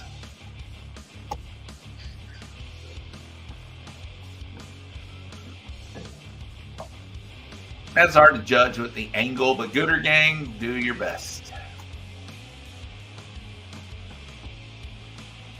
Real quick, Eddy. I know. Bill's in the comments, Fred's in the comments, Brant's in the comments. If you're cooking thighs, what's your ideal pre-cook weight? I'll go first. I think on a thigh, once it's trimmed and got skin on before you inject it, or do whatever you're going to do to it. I'm thinking, I've heard 4.2. That's what I've been kind of going with. I don't do a whole bunch of these things, so I'll go 4.2. Levi in the comments, 5 ounce. Yeah, I'm 4.8 to 5. Okay, 4.8 to 5. Brian's a 5 ounce. That's a good question right there. There we go. All right, here we go. 9, 8. This 9. is a question that I asked Serge specifically because he seems to turn in smaller whole chickens. Yeah. And so I was asking him what the weights are. So does that play a significant role with, like, if you're going to elevation, would you get something that's thinner because it's going to take longer to cook, or what would be the dynamic on that? Ooh, that's a good question. I think it matters as far as placement in the box, what you're trying to achieve. I don't know about the cook time. It's definitely going to vary from that, but I think it's more about symmetry in the box. Eddy, what do you think? I agree, 100%. All right, a lot of guys are chiming in right now. 4.8 to 5 seems to be the consensus. I'll go. Maybe I'm way too shallow on a 4.2. All right, not a lot of 9s on this box here. Bill says 4.7. I don't see 1.9. Gordo 9, JJ 9, Micho 9. Levi said 8. Brian 9. No, that was this one. Okay, we'll let the certified master judge go first. Yeah, there's nothing wrong with this box. It's a 9 for me. This is one that I'll tell you that you start to see a little bit of the rub and spots around the edge. It looks like it's white, that it may have washed off, but I'm still okay with that, even though that down towards the bottom it looks a little thin. Just keep that in mind. And while I'm talking, I'll answer Fred's question. Yes, we're going to pick off the garnish if it sticks to any of the entries, whether it be kill or parsley. All right, I'll go next. I'll give it a 9. I am having a little issue with that top right one, but it's not going to kill me on that. I do see Eric's point on the front edges of each deal, which is exactly what he talked about earlier. That's where he's going to bite. So maybe retouch that up before you sauce it, before you cook it completely. Eddy, you're up next. I'm gonna give a 9 to the grass in the background. I want to walk on it barefoot. On this chicken, I'm gonna go 8. That back top right it is killing me, and sauce washing off. And rub wasn't set yet. That's your boy's box, maybe. This is the American Well box. Nah, I know whose box this is. Oh, all right. He knows whose box it is, and he still killed it. All right, next. Okay. All right. Here we go.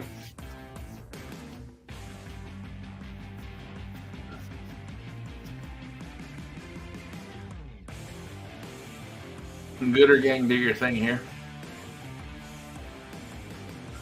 I'll go first on this because I have comments. Bill at a 9. 9 for me.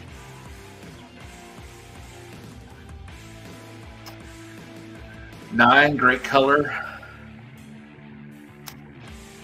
A lot of 9s. Everybody. 8, Brant. Brant scored his own leg box in 8. Good job, Brant. Nice. 8 from JJ. Them thighs that just passed, it was DD, and that was in Montana. Those were Louis? Yeah. All right.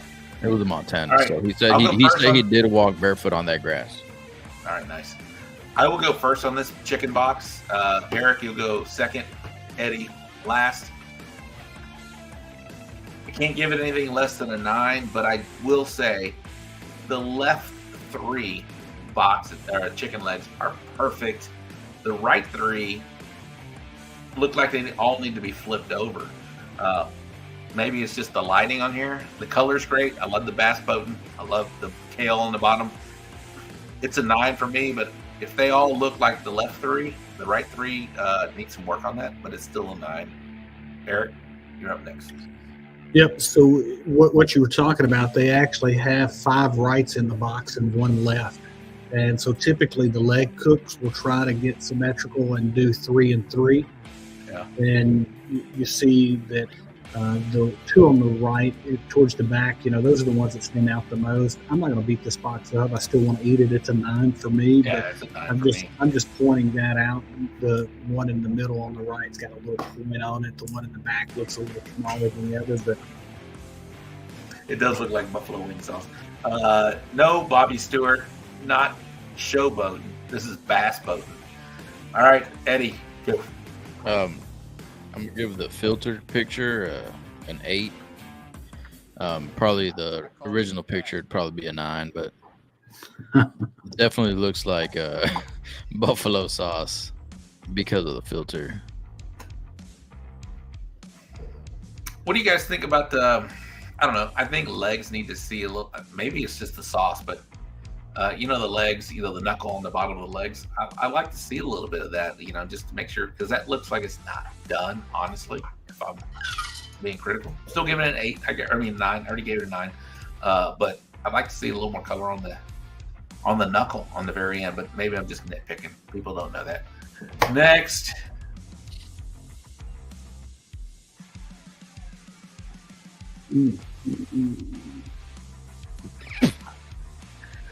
I'll go last because I need to go pee. I'll be right back.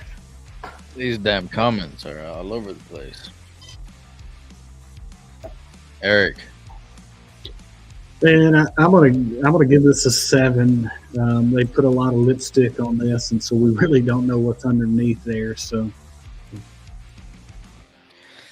I'm gonna wait a little bit, but so when do you get into Danny Dietz? Friday? Probably, yeah, early Friday. Yeah, I'll probably be there around 3. I'll probably be there before that, but I'll come around and chat with you guys, say hello to anybody that I've not met. Yeah, come by to 2:15. Okay. Yeah, I don't know exactly where I'm going to be yet. Carlos hadn't told me, but I know that we got our placement today, I think, and so I definitely look forward to meeting you out there, Eric. I look forward to meeting you, Eddie, too, but I feel like even though we've technically never met each other, I feel like I know you. Oh, hell yeah, bro. I'll be at cabin 215. I don't know. So where I the have a fuck question. that's at, 215, gotcha. Why are you waiting to score this? Is this? I know whose box this is too. So what do you got up your sleeve? You just waiting on Rob to get back so he can hear you? No. I was letting the Gooder gang go first. When I said Eric, Okay. I meant like, hey, Eric. Okay, gotcha, Not gotcha, like gotcha. Eric is your turn, but he went ahead and went with it. But no, I'll score it right now. Shit, that's what's the lowest score you can give, Eric? Well, 2 is inedible, so well after that. You have to get a rep's permission So is if it you want to 6? give it a 1. Yeah. So you give it a 5. You give a 5. 6? You give a 5. I can give a 5. Yeah, I'm gonna go 5 on this one. All right, who's up? Yeah, I just gave it a 5. Oh, okay. Give that a 5? Yeah. Let me look at it real quick. And that equates to poor, so. I'll give it an 8, guys. This is it's pretty symmetrical across the board. I don't like the kale, obviously, but I'm not judging that. It's an 8 for me. Eric, what'd you give that one? I gave it a 7. It looked like they had a lot of lipstick on this that was covering something up. I found this box here, and it may just be the lighting that's in there. Yeah. That's not appealing to me. I think people need to lay off the filter. Bill Purvis. I don't think. Oh, Brendan. No, he's asking how many number ones do y'all have? A few. Right, Eddie? Should I count them or? No, I don't know. A lot. Is that Brendan's box? No, definitely lay off the filter though, because look at the kale. I mean, kale ain't that color. All right, next.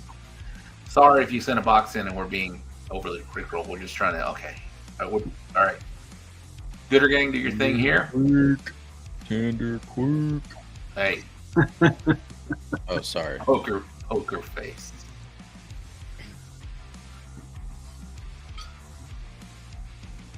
I put this shirt on. I didn't know if Wes had already went to bed or not. We got another shirt. I wanted to make sure he knew that I've been to the Jack. So. Okay, there it is, right there. Smoking hollow. All right, 8, 7. That's a lot of TQ. Chris Davis, TQ all day. Holy tender, quick Batman.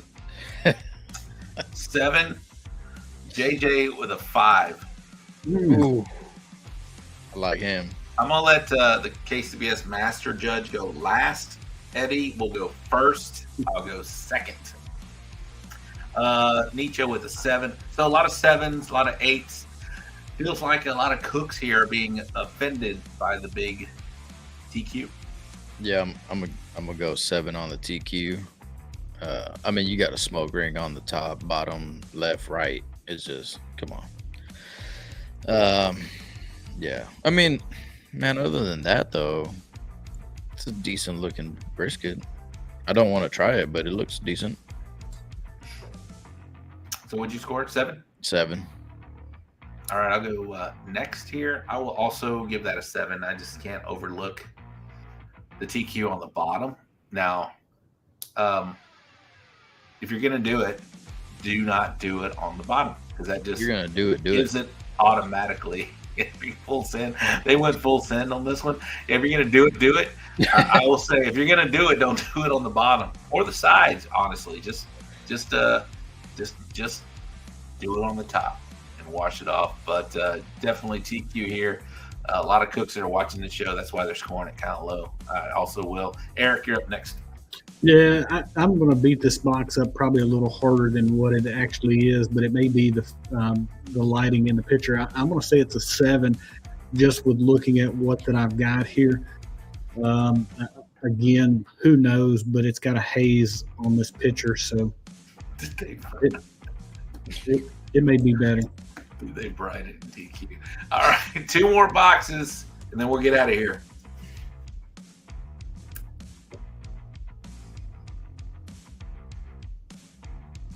Where's the front of the box on this? I can't tell. It looks like where the single bone is the front, because that looks like where that the lid would pop in, and then the back where that the bones are facing is towards that. But it wouldn't really make a lot of sense that that's towards the hinge, but maybe it is. Yeah, I wish they would have flipped it. I don't know. The same kind of things on the bottom. We'll just assume this is how they turned it in. So we're looking the front, that back rib is on the back. So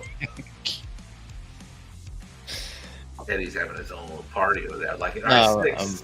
Man, Duffy with a 5. I like JJ, bro. I like JJ. The front is the top. Okay. All right. JJ needs to be a guest here. 7, want more seasoning. 7, sloppy slicing, need more seasoning. Picture was taken on Super Zoom from the 7. Okay. Eric, since last 2, you're going to be the last one. Okay. I'll be the first here. I fancy myself as a rib cook. I can't. I need more seasoning on this. I'm gonna give it a 7. Sorry, 7. Eddie? I'm gonna give it a 7. Not sorry. All right, Eric? I'm going to give it a 7. Looks like they got 3 pretty good ribs in there, and then they got 3 fillers that they put in with it. And obviously, I know that they even the sauce is not. Now, if this were at a Chinese restaurant buffet, I'm all about it. With that color right there. Let's go. And a couple things. You see some brush strokes in the top. We're not going to count off on brush strokes. It's in there, but think about that. And then the presentation bone that they're showing up at the top here. It's pretty light there in a whole strip across the sides, and so it looks like that they've splotched a little bit of lipstick on the side of that. But the 3 on the left look actually pretty good. The 2 on the right and the presentation bone, not so much. JJ says the sauce is set, bro. Let's go. All right, last box of the evening.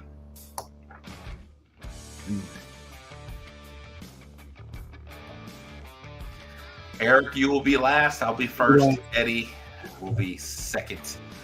The Gooder Gang, do your thing. All right, guys, last box of the evening. Let's go.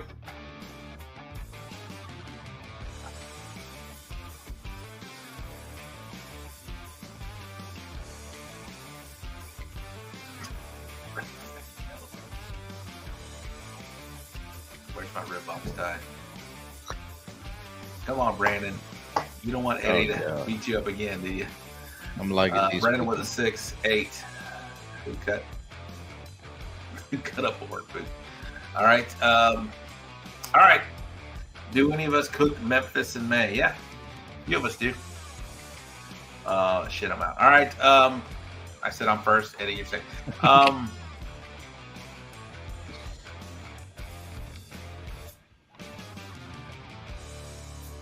All right, this is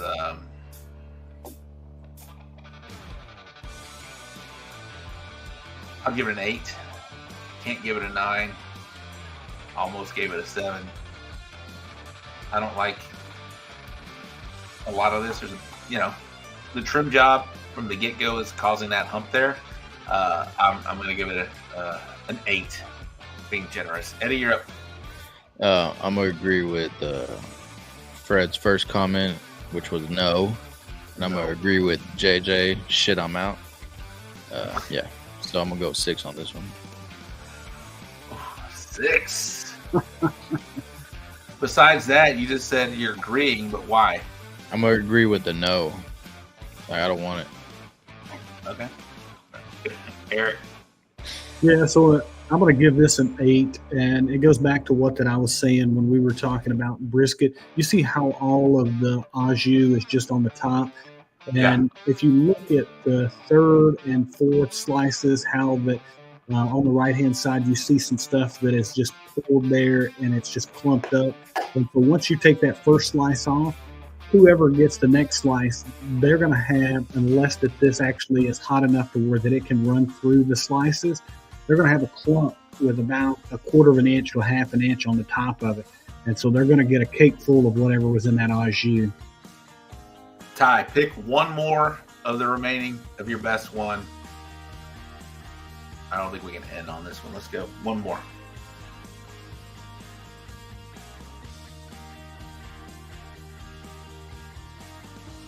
Same order. Me, Eddie, Eric. Gooder Gang first, and then we'll wrap this up.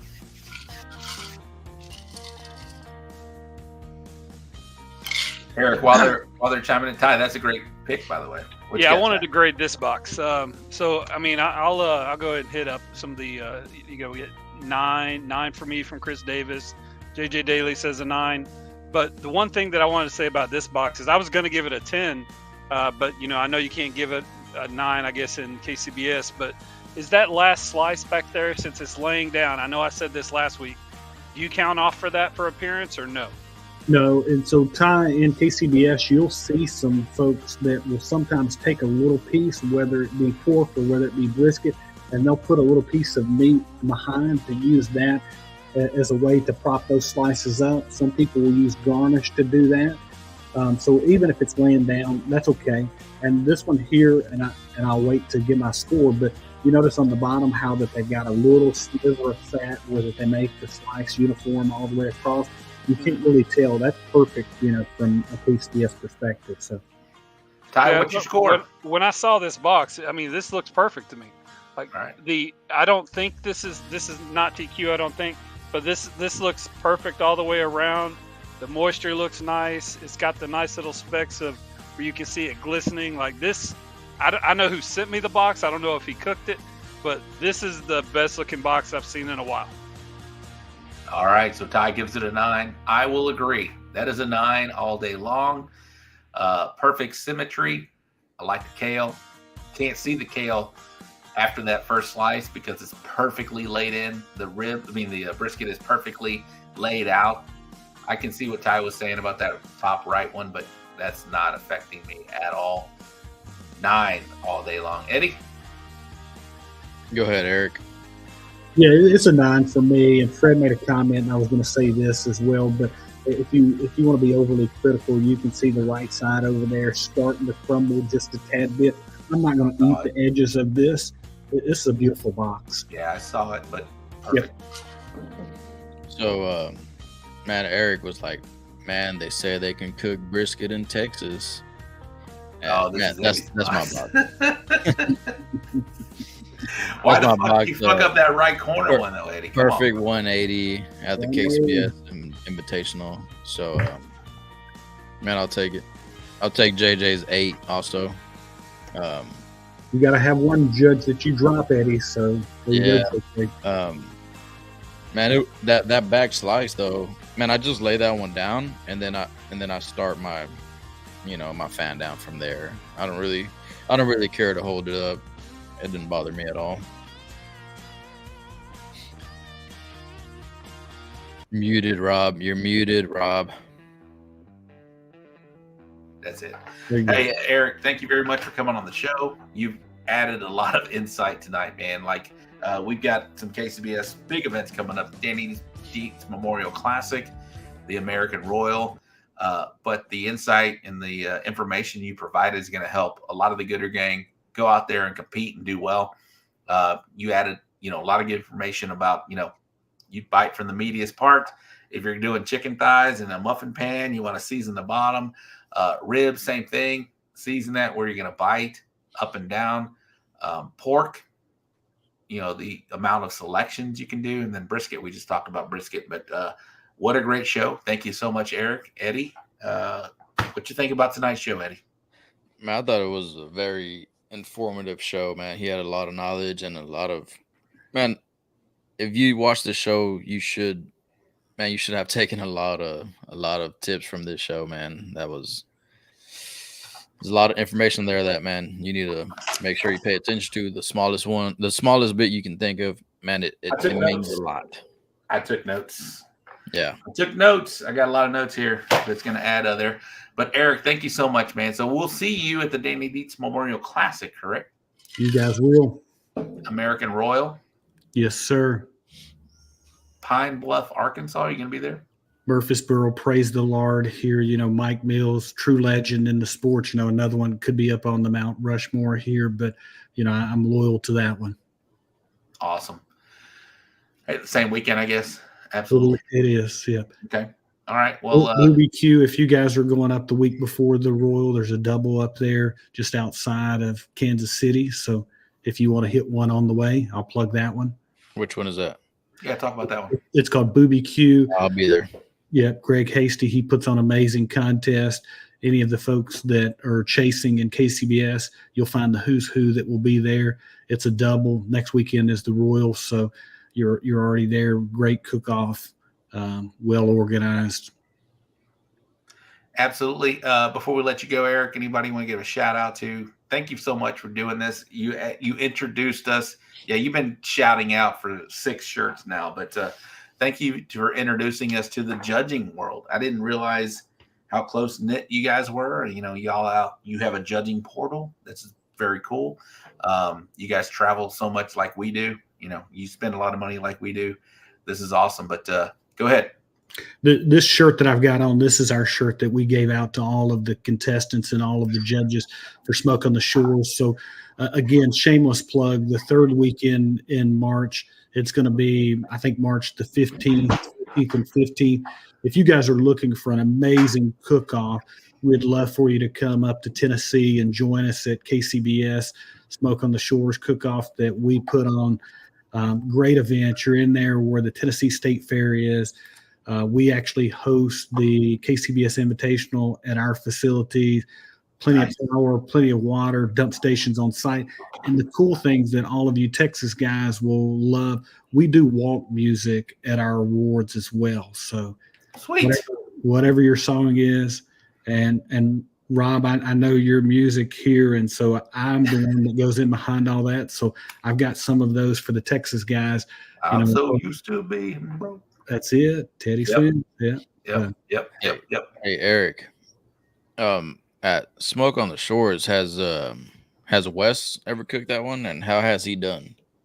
Wes, believe it or not, and I'm going to give Wes some props here.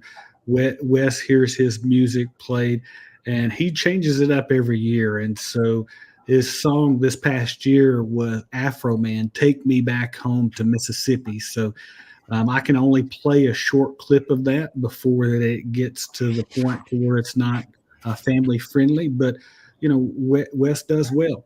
And then Rob, if you'll ask him what that he chose for his earlier song selection, you may have a copyright infringement on him. Okay. So Wes does well then on Smoke on the Shores. Wes has heard his name called consistently. So that'll be an easy win for me. As he says, clubbing baby seals. So if Wes does well, that'll be an easy win for me. There you go. Come on, man. We love it. You know, we put on a good event, and any of you guys that come and cook the KCBS Invitational, I think that you experience a little taste of what we do. And so it's very similar at our cook-off. We put it on for two good charities. One that I think everybody knows, Operation Barbecue Relief, and then the other is the military and all of us, the Operation Stand Down Tennessee. When is that one? Sorry. It is the third Saturday in the month of March, the 14th. Oh, that's right. That's right. Yeah. It's the weekend before that Pleasanton cook-off that our guys early on were talking about. So they all fired up cook-off. Yeah, absolutely. 100% certified judges. Man, we had teams from 27 states this year. We had judges from 31 states and 3 countries. I have over 500 judges that will apply for this. And so we have the who's who that come and support us. We're very thankful. And it's a fun cook-off. Well, Eric, thank you so much, man. We talk about celebrity judges. I feel like you're one right now. I've seen you doing the work for, giving us some information on the other side of the coin. You know, we're all cooks or whatever, but you have some insight. You mentioned some great tidbits about cooking. So you know what we're going through. On the other side of it, you kind of shared the fact you talked about, you share the fact with other judges about what you see and what they're looking for and the younger judges. So I appreciate what you do on your side. I appreciate the fact that you've been on our side as well. And so great information tonight. This is something that a lot of cooks right now that are going to be doing some KCBS, Danny Dietz Memorial Classic, the American Royal. We got Pine Bluff in our area. You got your event coming up in March. So we can take a lot of this information and definitely apply it and help us become a better cook in a KCBS format, man. Eddie, what you got? Yeah, like I said, man, the information that he gave was, you need to apply a lot of this. Like, man, the way he explained how they take a bite of the chicken, myself, I'll finish does the top of my chicken, but I never finished the sides. I never thought to. So, man, yeah, like I said, a lot of the stuff he was saying, even myself, and I've done very well in KCBS, but man, I was still picking up a little, a couple of hints there that I'm like, damn, I never really thought about that, So definitely gonna use that in the next next few months because I'm doing a bunch of KCBS, between now and the end of the year. So, all right. Well, Eric, Ty's going to drop you down just for a minute, and then we'll stick around because we'll hang out just for a minute because I got some information here, some show programming notes. Ty, come in here, drop Eric down. Thank you, Eric. You were awesome. Appreciate you, man. So next week, I don't know if you guys remember, I'll be in Japan, Bullhorn Worldwide, and we're doing a show. Just because I'm not here, the show must go on. Producer Ty and the co-host, Mr. Eddy Morales, will be the host of the show. I don't know who the guest is. I'm excited. Bring y'all both in here. Eddy, Ty, we don't know who the guest is yet, or do we, Eddy? It might be Drift King from Fast and the Furious, Tokyo Drift. Paul Walker. Oh, very nice. Been wanting to meet him. Paul Walker? 7. No, the Drift King, bro. Drift King, DK. The fucking guy with the flat face. You know him? No, I don't know him. That's a secret we ain't telling you. All right. Well, whoever it may be, it's a secret for now. It's a secret to me too. But producer Ty and host of the So Smoking Gooder Show next week, Eddy Morales, will be coming to you live next week, Wednesday, because it'll be Thursday at 10 a.m. when y'all go live on Wednesday. So, sorry, super JJ. Racist, super racist. Part of the movie, bro. He didn't mean that. Maybe. I don't know. I don't even know who this guy is, but sorry. All right. So next week we get that. And then 2 weeks from now, I'll be in Georgia at the RecTech Academy with Aaron Leslie and Chef Greg, Chef Jody, Chef John. We're going to have a show from there, and producer Ty. So Eddy gets the week off 2 weeks from now. I get the week off next week. That's what's going on. Thank you guys for sticking around for 3.5 hours. You guys are crazy. I appreciate each and every one of you guys. But that's going to wrap up the show for tonight. Yeah, Eddy Morales. Rob, real quick, let me tell you though. I mean, this is one of those shows to where all those classes that people are paying $500-$700 for, that is integral and that is amazing what the cooks do for the cooks, teaching people how to cook. But when we can see what to do from a promoter standpoint, when we have promoters come on, we can see what the best dishwasher in the game does, and we can see what one of the best judges, if not, by what the comments is, this guy's the best judge there is. So if we're adding this information to the So Smoking Gooder Show, go back, watch this, like, subscribe, follow on YouTube, save this, download it, refer back to it, go out and win you some thumbs damn up if you're on KCBS. YouTube right now. Absolutely. Absolutely. All right. For Eddy Morales and producer Ty, my name is Rob Rocha. Case, close this out, my man. Good night to all of you wonderful people in Barbecue Nation, YouTube, California.